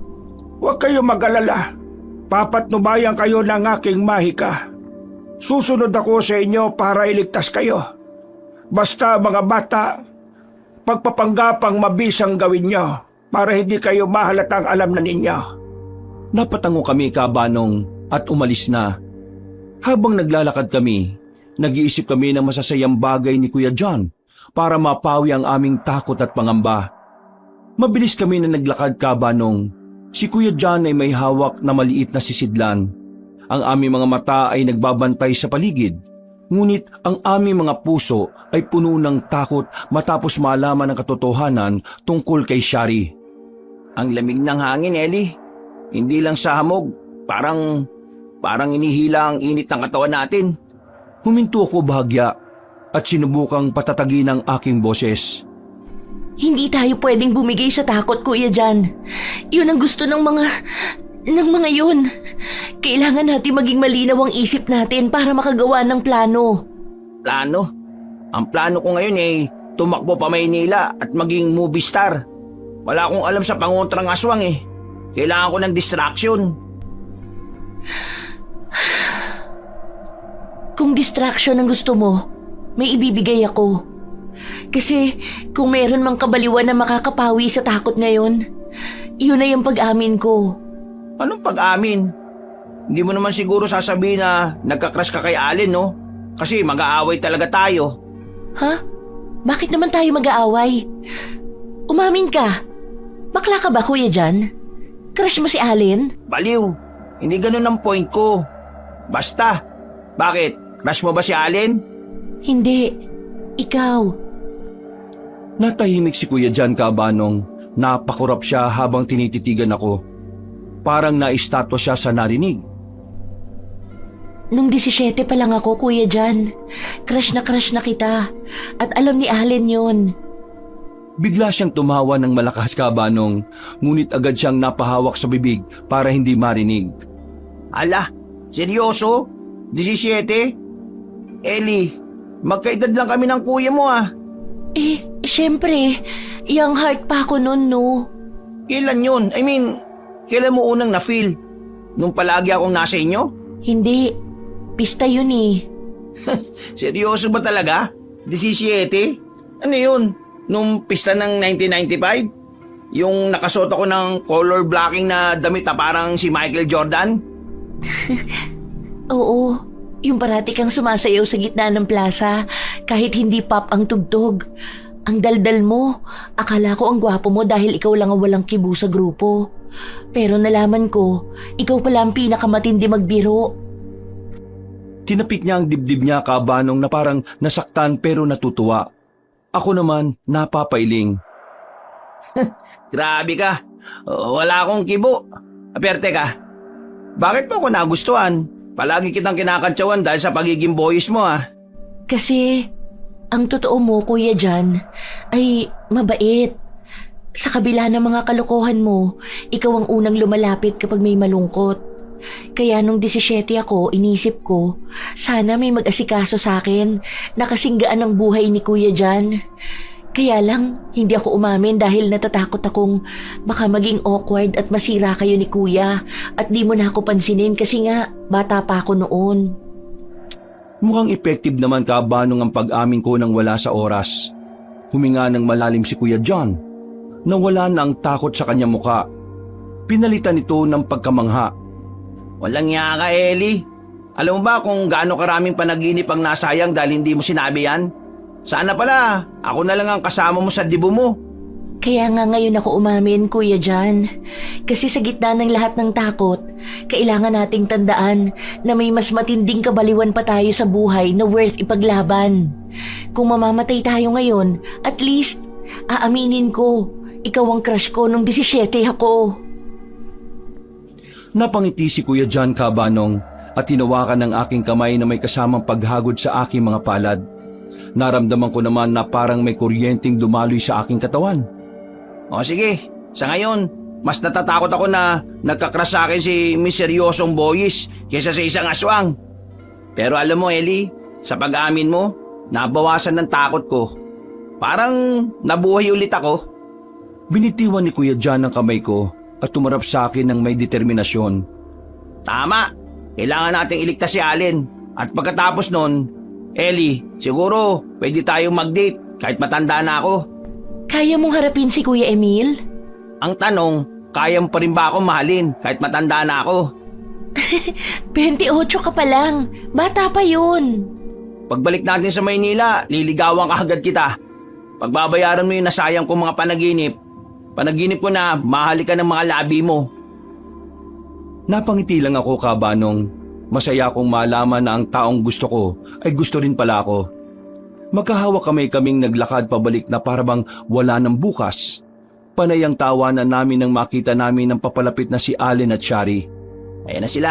O sige Ellie, ang performance mo Oscar worthy Ikaw ang magpatawa, Kuya Jan. Ikaw ang magiging cover. Bulungan naming hindi nawawala ang ngiti sa aming labi. Panay ang harutan naming dalawa habang papalapit si Allen at Shari. Oh, ayan na pala ang mga lovebirds Mukhang kayo nga ang lovebirds eh. Kanina pa namin kayo hinahanap. Akala ko umuwi na kayong dalawa eh. Paano naman kami uuwi? Nag-usap lang kami, Allen. Ang daming kwento ni Ellie. Hindi ba, Ellie? Anong meron? Mukhang ang lalaki ng ngiti nyo. Anong pinag-usapan nyo? Nagkatinginan kami ni Kuya Jan Cabanong. Ito na ang pagkakataon namin para magpanggap. Napahalakak ako na parang kinikilig. Hindi pa ito nakita ni Kuya Jan sa akin na ugali ko. Kaya para rin siyang matatawa. Ay naku, Shari. Hindi mo alam. Si Jan kasi, ang babaw ng luha. Huwag mo naman akong ipapaya. Pero oo, ang ganda pala ng flashback namin ni Ellie. Ang tagal na namin magkaibigan pero ngayon ko lang nalaman. Huy, Gagi. Sikreto lang natin yun. Nakakahiya. Nakakayang Alin. Basta, tara na nga, Shari. Hinila ko si Shari na ikinagulat naman niya. Alam mo Cabanong ang paraan ng paghila ko ay yung gusto ko siyang ihambalo sa lupa. Para di niya mahalata at agad akong pumulupot sa braso niya at bumulong. Umamin na siya. Nakrush niya ako. Talaga? Huy, marami kang kukwento sa akin. Hinahapunan Cabanong ay tahimik kaming nakaupo sa malawak na hardin nila Shari. Habang sa kabilang panig naman ng hardin ay ang mga taong kumakain. Gutom ako pero tiniis ko. Sa takot na baka tao ang kinakain namin. Napakalamig ng hangin at ang katahimikan lang ang namayani sa paligid. Dahil sa nakabibinging katahimikan ay ako ang bumasag nito. Natatakot man ay pinilit kong maging kampante. Grabe, parang kailan lang ano. Tingnan mo naman tayo ngayon, dito sa hardin ng kababayan ni Shari. Ilang taon na rin ano? Oo nga, sino mag-aakala? Ang ingay nating apat nung nanonood tayo ng movie sa bahay nyo. At ikaw Shari, ikaw ang pinaka hindi naman ma-research dati. Sobrang tahimik mo at laging naka-poker face. Hay nako Allen, siguro nga. Pero alam nyo, si Ellie talaga ang dahilan kung bakit ako na-involve. Kung matatawag man natin yon. Oh, bakit ako sinisisi mo, ha? Why me? Ikaw nga ang naging dahilan ba't ako nag-evolve into matapang umamin? Oh, ba't ako na ngayon ang sinisisi mo? Tumingin ako ng diretso kay Shari Cabanong.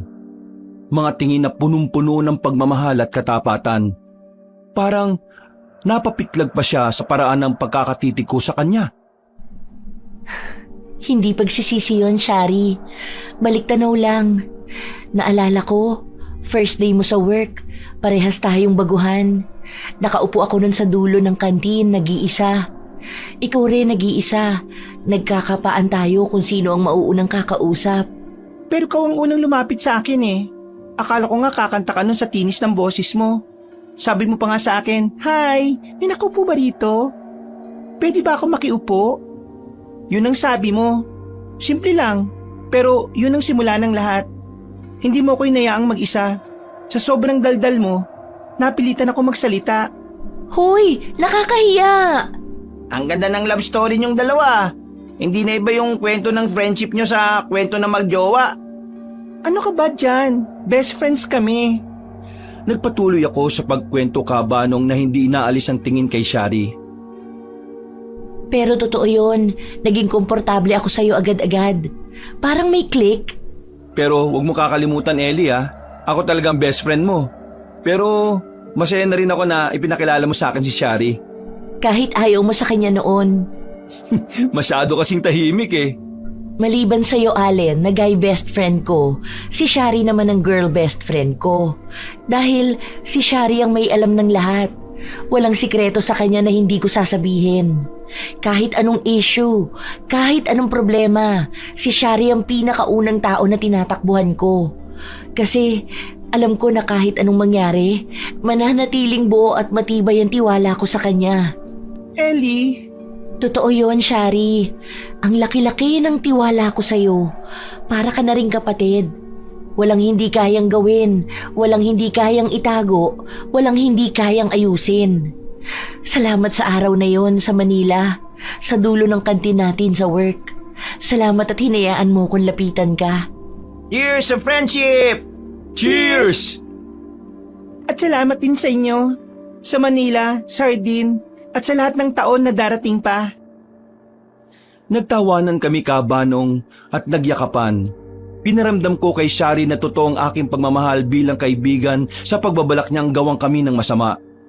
Mahaba-haba rin ang aming usapan nang magpasya si Shari na magtungo sa kusina para makiusap daw kay Mang Topi na bilisan ang pag-aayos ng sasakyan para makauwi na kami sa kanila. Napatango naman ako kabanong. Nakukunwaring hindi ko alam na ama niya si Mang Topi. Walang kaalam-alam si Shari na sinundan ko siya sa kusina at narinig ko silang nag-uusap ni Mang Topi. Pa, hindi niyo naman siguro sila palalayasin, di ba? Sabi ko na sana hindi na lang sila pumunta rito. Wala silang kaalam-alam. At bakit ko naman sila palalayasin, anak? Nandito sila para magbakasyon, hindi ba? Relax. Pero pa, alam nating hindi yan ang ibig niyong sabihin. Nakita niyo sila, di ba? Sila Ellie, Jan at Allen. Mga kaibigan ko sila. Pakiusap, hayaan niyo na lang silang makaalis bukas ng umaga. Babalik na sila sa Maynila. Anong sabi mo? Hayaan? Nagpapatawa ka ba, Shari? Matagal ko nang hinahanap ang pagkakataong ito. Nandito sila, sa teritoryo natin, sa mismong bahay natin. At gusto mong pakawalan ko sila? Dahil wala silang kasalanan pa. Sila ang pinakamalapit na tao sa buhay ko. Hindi ko kaya. Hindi ko pwedeng makita na sasaktan niyo sila. Sa paraan ng pag-usog ng upuan kabanong napatayo si Mang Topi.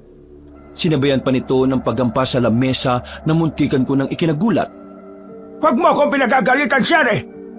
Hindi ba alam mo na ang batas natin? Kailangan natin ng lakas para manatiling buhay at makapangyarihan ng lahi natin.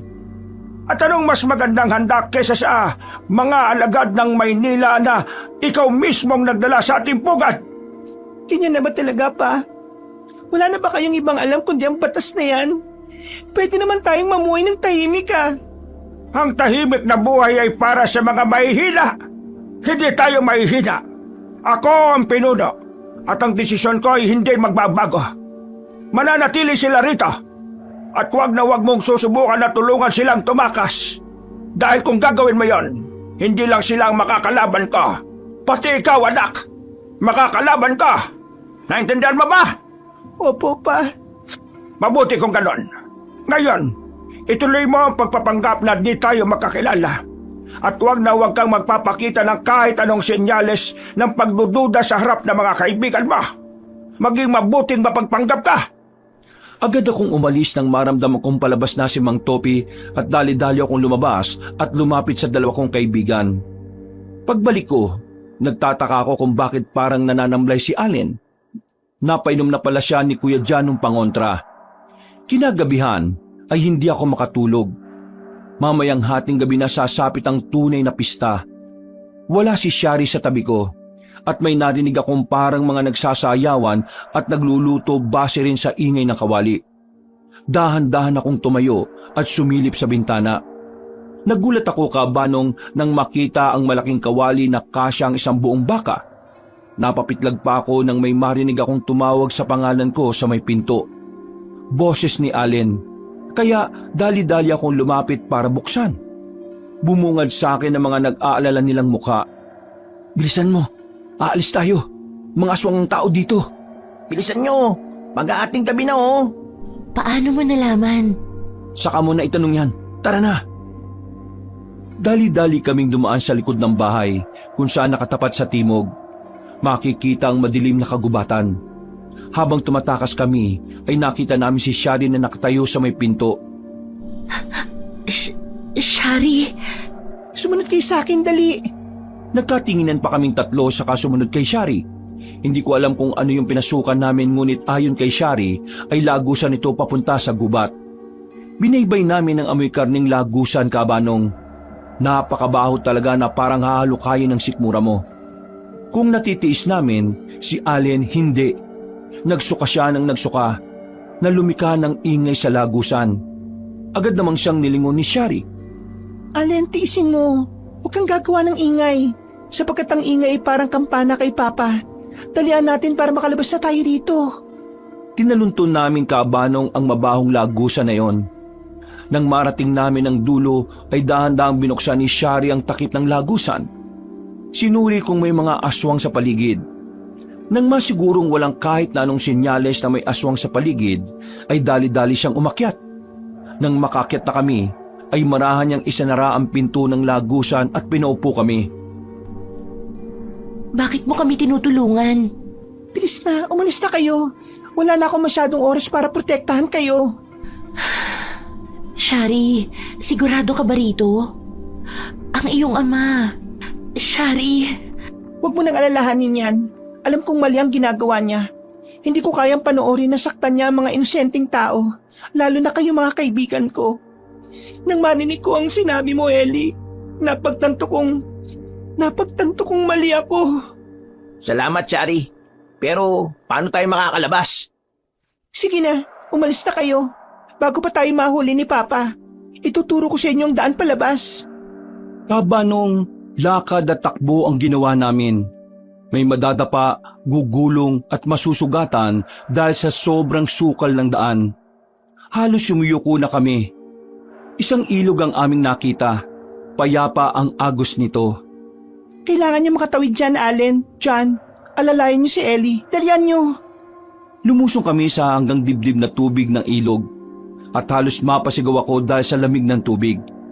Dahan-dahan namin kinapa kung saan ang malalim at mababaw.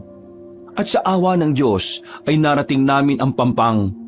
Nanginginig kami sa lamig at pagod na pagod kaming tatlo habang umaahon sa kabilang pampang.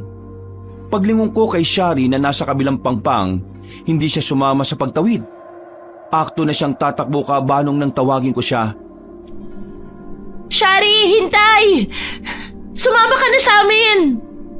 Napahinto siya, napalingon sa amin. Malayo man ay kitang-kita ko ang lungkot sa kanyang muka. Hindi ako pwedeng sumama, Ellie. Ito ang mundo ko, ang aking ama. Kailangan ko siyang harapin sa sarili kong paraan. Lumapit si Kuya John sa akin at tinawakan ako sa braso at inayang umalis na, ngunit ako, hindi ako nagpatinag at nanatiling nakatingin kay Shari. Ellie, wala na tayong oras. Pero Shari, delikado ka rito. Alam niya na tinulungan mo kami. Baka saktan ka niya.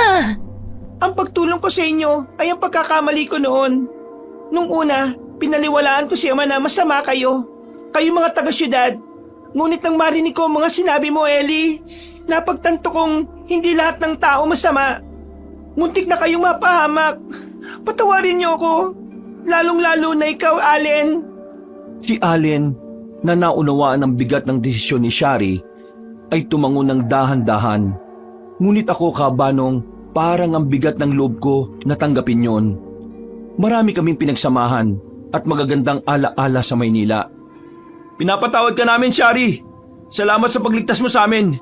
Pero gusto kong malaman mo, Shari, na yung pinakita ko sa'yo, totoo lahat yon. Alam ko, Allen. At kung ano man ang pinakita ko, totoo rin yon. Marahil hindi tayo para sa buhay na ito. Pero baka sa susunod na buhay natin, tayo ang magkatuluyan. Salamat, Allen. Mahal kita. Iintayin kita, Shari, sa susunod nating buhay. John, ingatan mo si Ellie, ha? Hindi nagsalita si Kuya John, ngunit napangiti siya na ikinatango lang din ni Shari. Ngayon, umalis na kayo. May daan sa dulo ng gubat. Doon sa malaking puno ng balete na may kalawangin na lata na nakasabit. Sundan niyo ang daang yon. Saad ni Shari na napatingin pa sa malayo, sa kabilang direksyon. Sa dulo ng daan na yon, makikita niyo ang isang bahay kubo. Bahay yun ni Mang Austin, ang eremitanyong antingero. Nakilala niyo sa Ellie, John. Siya lang ang makakatulong sa inyo. Siya ang may kapangyarihan na makaharap ang katulad ni Ama. Mang Austin? Oo, natatandaan ko. Shari, mag-iingat ka. Ngumiti si Shari, Kabanong, na kahit malayo ako ay nakikita ko ang isang iting puno ng pait. Kayo rin, Ellie. Paalam. Mabilis siyang tumalikod at tumakbo, Kabanong. Naglaho na siya sa dilim ng gubat. Hindi nagtagal, lumakad na kaming tatlo upang hanapin ang punong balete. Hindi pa man kami nakakalayo, siguro mga 10 metro lang, nang marinig namin ang isang napakalakas at nakakabinging sigaw mula sa di kalayuan. Ang sigaw ng isang aswang. Bilis, takbo! Walang lilingon! Mag-focus kayo sa balete! Kabanong, tumakbo kami ng walang humpay. Sinundan ng landas na tinuro ni Shari. Papunta sa punong balete. Ang gubat ay tahimik, ngunit para sa amin, bawat kaluskos ng dahon ay hudyat ng kamatayan. Nararamdaman ko, may sumusunod sa atin, parang hindi lang iisa. Nagliwanag ang mukha ko, Kabanong, na makita ang balete at ang nakasabit na kalawanging lata. Tingnan nyo! Nandun na! Bilisan pa natin! Tumakbo kami patungo sa dulo ng daan, kung saan nakatayo ang isang kakaibang bahay kubo. Hindi ito ordinaryo. May matitibay na bakod na kawayan at maraming anting-anting na medalyon ang nakasabit sa bawat sulok. Sa wari ko'y proteksyon laban sa masasamang espiritu yon. Hindi ganito ang itsura noon nang dalhin kami ni Mang Austin nung araw na nalaman naming aswang si Shari. Nang makarating kami sa pinto, ay nagmamadali kaming kumatok. Tulong! Buksan nyo, Mang Austin! May umahabol sa amin, dali! Hindi nagtagal, bumukas ang pinto at bumungad sa amin ang mukha ni Mang Austin na may malaking pagbabago. Siya ay may mahaba at maputing buhok, matitigas na kalamnan at may suot na maraming agimat, at mutya na nakasabit sa leeg. Ang kanyang mga mata ay matatalas at alerto. Nagkita tayong mali. Pumasok kayo, mabilis. Nakita ko na kayo mula pa sa malayo. Agad naman kaming pumasok na tatlo. Isinara at nilapat ni Mang Austin ang pintuan at agad na inilagay ang isang bakal na trangka. Kumuha siya ng isang banga na may lamang likido at ipinahid sa mga bintana. Hindi ko alam kung paano nakalabas kayo sa kanilang teritoryo o kung paano nyo natunto ng bahagi nitong gubat. Ito'y lihim. Nakaraan ay sa hilaga ko kayo idinaan at hindi rito sa timog. Ngunit ganun pa man ay mainam na ligtas kayo. Ngunit may mga masasamang nilalang na naghahanap sa inyo. Ihanda nyo ang sarili ninyo. Salamat po, Mang Austin. Kami po ay tinulungan ni Shari. Alam ko, nakita ko ang mga nangyayari. Kasunod ako sa inyo. Tulad ng sinabi ko. Ngunit bigla na lang kayong nawala sa bahay na yon. Nag-alala ko. Ngunit magkaganon pa man, may utang na loob kayo sa bata na yon. Ngunit ngayon, mas malaki ang problema natin. Biglang may tumunog na malakas at garalgal na tambol mula sa di kalayuan na aming ikinagulat, Kabanong. Sumunod ng mga sigaw at huni ng mga taong tila nagmamarcha. Ano yun? Hindi, sila ang kalimang topi. Ang mga duwag at makasariling ermitanyo na nagtaksil sa kanilang mga tungkulin sa kalikasan. Isinumpa at naging aswang. Alam nila na pumunta kayo rito dahil sa ginawa kong babala kanina. Gusto nila akong pabagsakin at ginagamit nila kaya. Kabanong, nagulat kami sa nalaman namin na ang angkan ni Shari ay mga ermitanyong nagtaksil sa kanilang mga tungkulin at ng ibang landas. Kinuha ni Mang Austin ng isang tabak na nakasabit sa dingding at kumuha ng isang pulang bato na hawak-hawak niya. Hindi sila makakapasok, pero susubukan nila akong lusubin. Ngunit bago pa man mag-umpisa ang labanan, isang malaking aninong lumitaw sa likod ng grupo ng angka ni Mang Topi, Kabanong. Ang aswang na ama ni Shari, na dating isang antingero, ay lumapag sa lupa. Ang anyo niya ay kahila-hilakbot. May mahabang dila at matatalim na kuko. At sa kanyang kamay ay may hawak na bihag. Walang iba kundi si Shari. Nang lalaki ang mga mata ko, nang makita ko si Shari, na naging dahilan para sumigaw ako. Napasigaw ang aswang kabanong na nagdulot ng pagyanig sa kubo. Napayakap ako kay Allen sa sobrang takot habang naiiyak na nakatingin kay Shari. Austin! Ilabas mo ang mga bisita mo! Tingnan mo ang gagawin ko sa anak ko na ito na nagtaksir sa sarili niyang mga kaduga! Umiyak si Shari kabanong, ngunit umiling siya. Nagbibigay senyas sa amin na huwag kaming lalabas. Ang angka ni Mang Topi ay ngumiti. Nasisiyan sa takot at tensyon na kanilang nililikha. Nakita ko naman si Mang Austin na galit ngunit hindi nagpatinag. Mas mahalaga pa ba sa iyo ang iyong pagiging mataas kumpara sa anak ba? Hala, Topi! Bakit hindi mo tularan ng iyong anak na ginawa kung ano ang tama? Nananalaytay sa kanya ang dugo ng isang taksil na antingero at isinumpang maging aswang. Ngunit tinahak niya ang landas ng mabuting tao. Ang bisita mo lang ang kailangan ko. Palabasin mo sila. Sila ang magiging dahilan para masira ang aming angkan na aking iniingatan. Nagpunta sila rito sa atin para lamang sirain ang ating lihim. Masasama sila.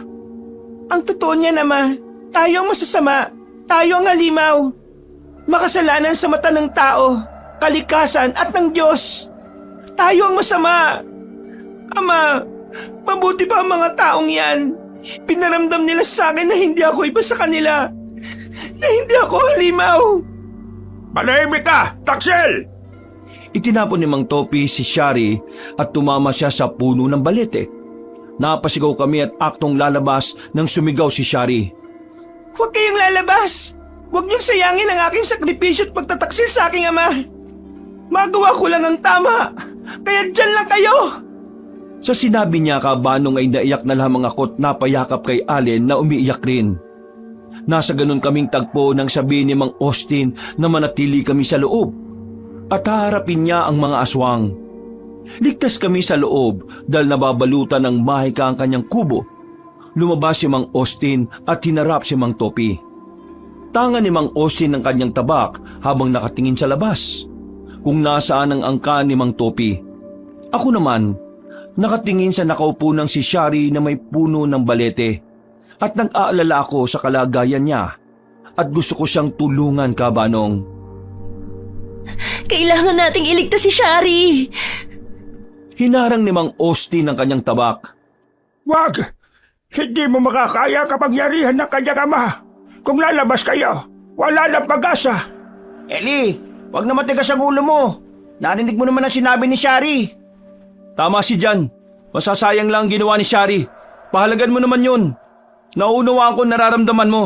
Pero sana unawaan mo rin ang nararamdaman ni Shari pag napahamak tayo. Habang buhay siya magsisisi. Gets mo?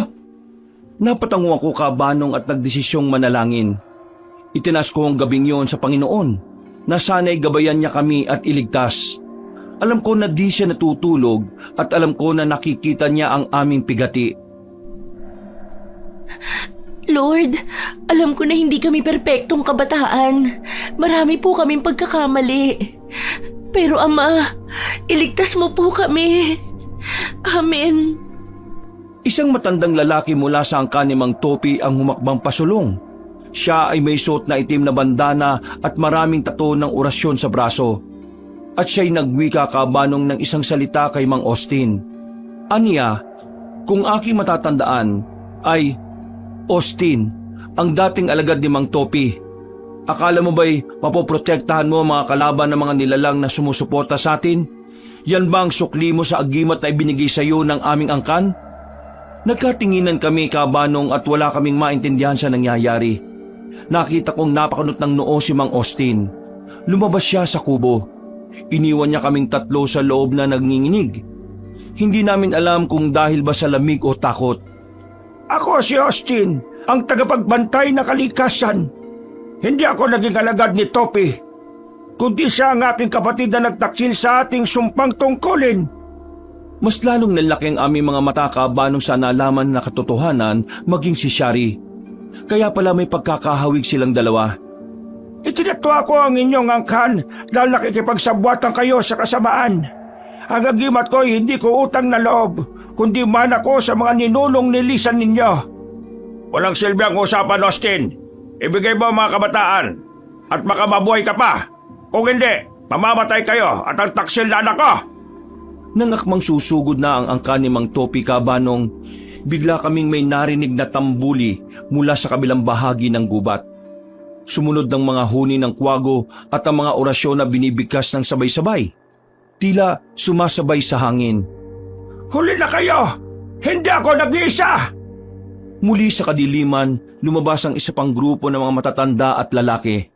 Lahat ay may suot na puting damit at may bitbit na mga krus, kalis at iba't ibang uri ng anting-anting. Sila ang mga tapat na antingero at tagapagtanggol ng katarungan. Itinaas ni Mang Osin ang kanyang anting-anting Kabanong at sumigaw. Mga taksil sa dugo at sumpa! Hindi namin papayagan ang inyong paghari! Nagiba ang ihip ng hangin, Kabanong.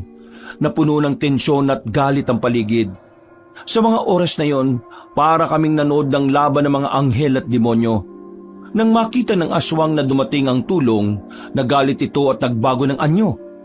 Isang malaking nilalang na may matatalim na kuko at pakpak. Patayin silang lahat!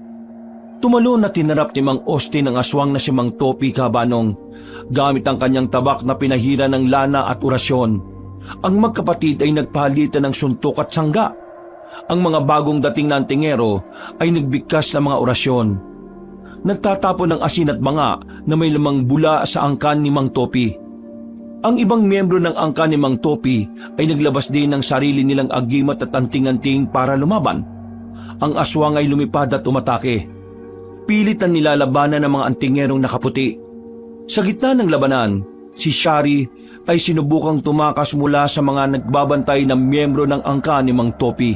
Ngunit bigo siya. Tingnan nyo, nag-uumpisa na ang gulo. Kailangan natin tulungan si Shari. Hindi natin kailangan ng agimat para maging matapang. Tara na! Sandali!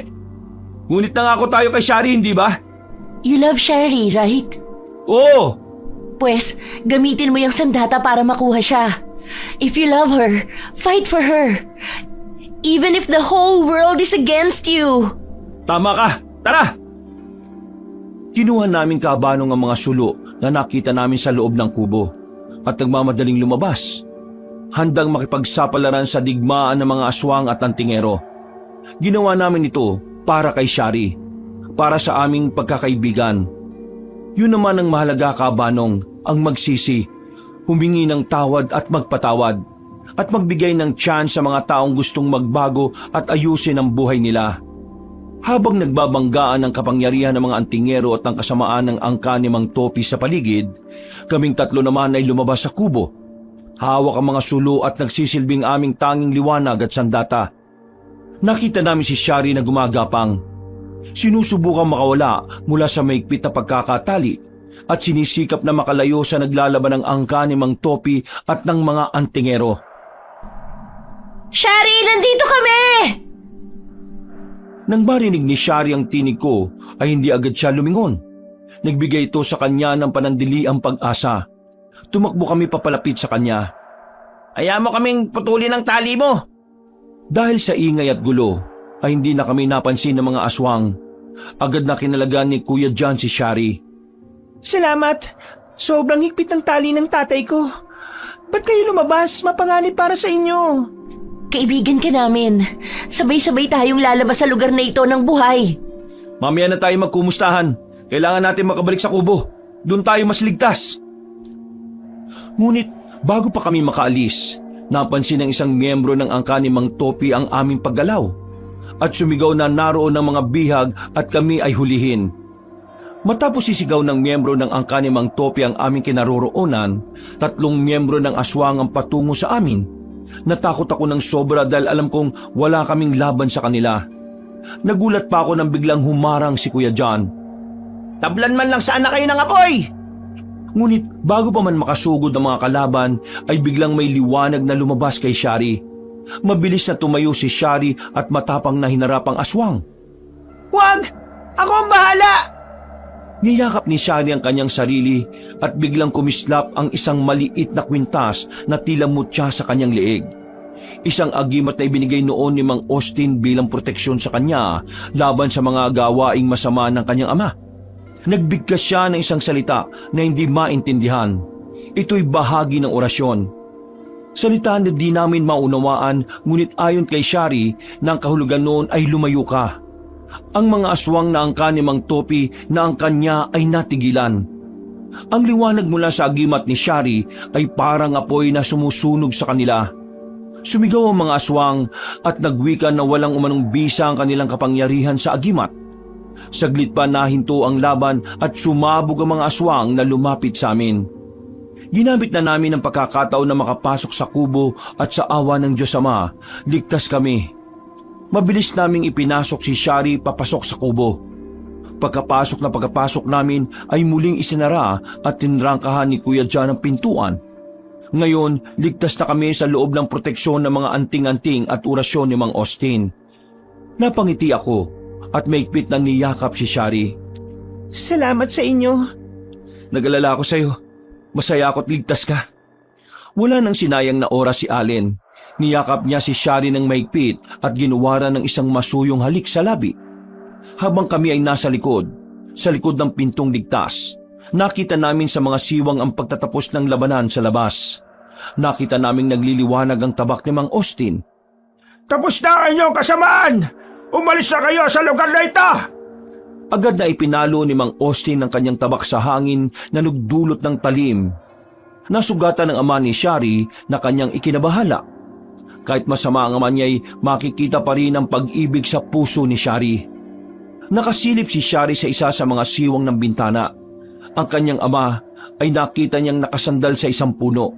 Sugatan at naghihingalo. Ngunit tila matigas pa rin ang mukha nito at matigas pa rin ang loob. Mamamatay na nga't lahat-lahat ay ayaw pa rin sumuko. Ang kanyang anyo ay paiba-iba. Minsan ay anyong tao, minsan naman ay may bahid pa ng pangil at kuko. Ama! Hindi kita anak! Wala akong anak na taksil! Ama! Mang Topi! Bakit mo ba pinagpipilitan? Hindi mo ba nakikita? Talo ka na! Hindi ito ang buhay na dapat mong piliin! Hinawakan ko ang balikat ni Shari dahil nararamdaman ko ang bigat ng kanyang pasanin, ngunit patuloy siya sa pagsasalita. Kahit kailan mahal na mahal kita, pero hindi ko makakaya ang mga kasamaan mo. Ako ang anak mo, Ama. Bakit hindi mo nalang itigil ang lahat ng ito? Pwede pa tayo magsimula ulit. Hindi gumalaw si Mang Topi. Ang kanyang mga mata ay puno ng galit at pagkasuklam. Hindi lang sa mga antingero, kundi pati na rin sa kanyang sariling anak. Isang eksena sa tagpong yon na napakasakit, Kabanong. Wala akong anak na duwag. Ang pinili mo ay ang kanilang liwanag. Ang pinili mo ay ang pagiging mahina. Hindi kailangan ng pagpili ng tama, Ama. Ayaw ko na sa kadiliman, sa buhay na walang totoong pagmamahal. Napatawa ng malakas si Mang Topi at daan-daan siyang umalis sa pagkakasandal sa puno. Ang kanyang sugat ay mabilis na gumaling, ngunit ang kanyang pagkatalo ang tanging sakit na hindi maalis. Mas gugustuhin ko pang mamatay kaysa maging alipin ng kapayapaan. Hindi ako magpapatalo sa mga lintik na antingero na yan. Sinubukan niyang lumipad, Kabanong, ngunit ang kanyang pakpak ay nangihina pa. Mas pinili niyang tumakbo, lumakad palayo, paalis sa gubat, sa direksyon ng malayo sa lahat. Makikita mo, Shari, babalik ako. At sa susunod, wala na makakapigil sa akin. Nagsimulang tumulo ang luha sa mata ni Shari habang pinapanood niyang lumalakad palayo ang kanyang ama. Tinatalikuran ng pag-asa ng pagbabago. Paalam, Ama. Sana'y balang araw, makita mo ang liwanag. Natapos ang laban, Kabanong, at hinatid kami ni Mang Austin sa labasan. Pauwing Maynila. Nang makita ni Allen si Fernando na kanyang hikaing sasakyan, ay natuwa siya. Pinaayos pala ito ni Shari na di alam ng kanyang ama. Ang kotse ko, nandito! May Fernando! Iningatan namin yan. Ito ang huling proteksyon na kailangan nyo sa lugar na ito. Si Shari ay humarap kay Mang Austin, puno ng paggalang at pasasalamat. Salamat po, Tio Austin. Maraming salamat sa inyo. Walang anuman, Ineng. Sumpa ko yon sa mga inosenteng tulad ninyo. Tio, hindi na ba kayo sasama sa amin? Sa Maynila, magiging ligtas kayo. Hindi pwede, Ineng. Kailangan ako ng kagubatan. Ako ang kanilang gabay. Pero tandaan mo, Shari, ngayon, ikaw ay malaya na. Gamitin mo ang kalayaan mo sa tama. Gagamitin ko po. At huwag po kayo mag-alala. Babalik pa rin po ako rito, Tiyo. Hindi para sa kanya, kundi para makita kung pwede pa rin ba siyang magbago. Mag-iingat ka. Tandaan mo ang mga aral ko. Shari, mula nung una kitang makita, kahit nakakala ko'y kalabang ka, alam kong may kabutihan sa puso mo. Sa lahat ng nangyari, mas lalo kitang minahal. Kapag naging maayos na ang lahat, sana'y pumayag kang pakasalan ako. Nagulat si Shari Cabanong, ngunit ang ngiti niya ay matamis at puno ng damdamin. Hinawakan niya ang kamay ni Allen. Allen, sobrang bilis. Pero hindi ko itatanggi. Ikaw ang nagbigay sa akin ng liwanag.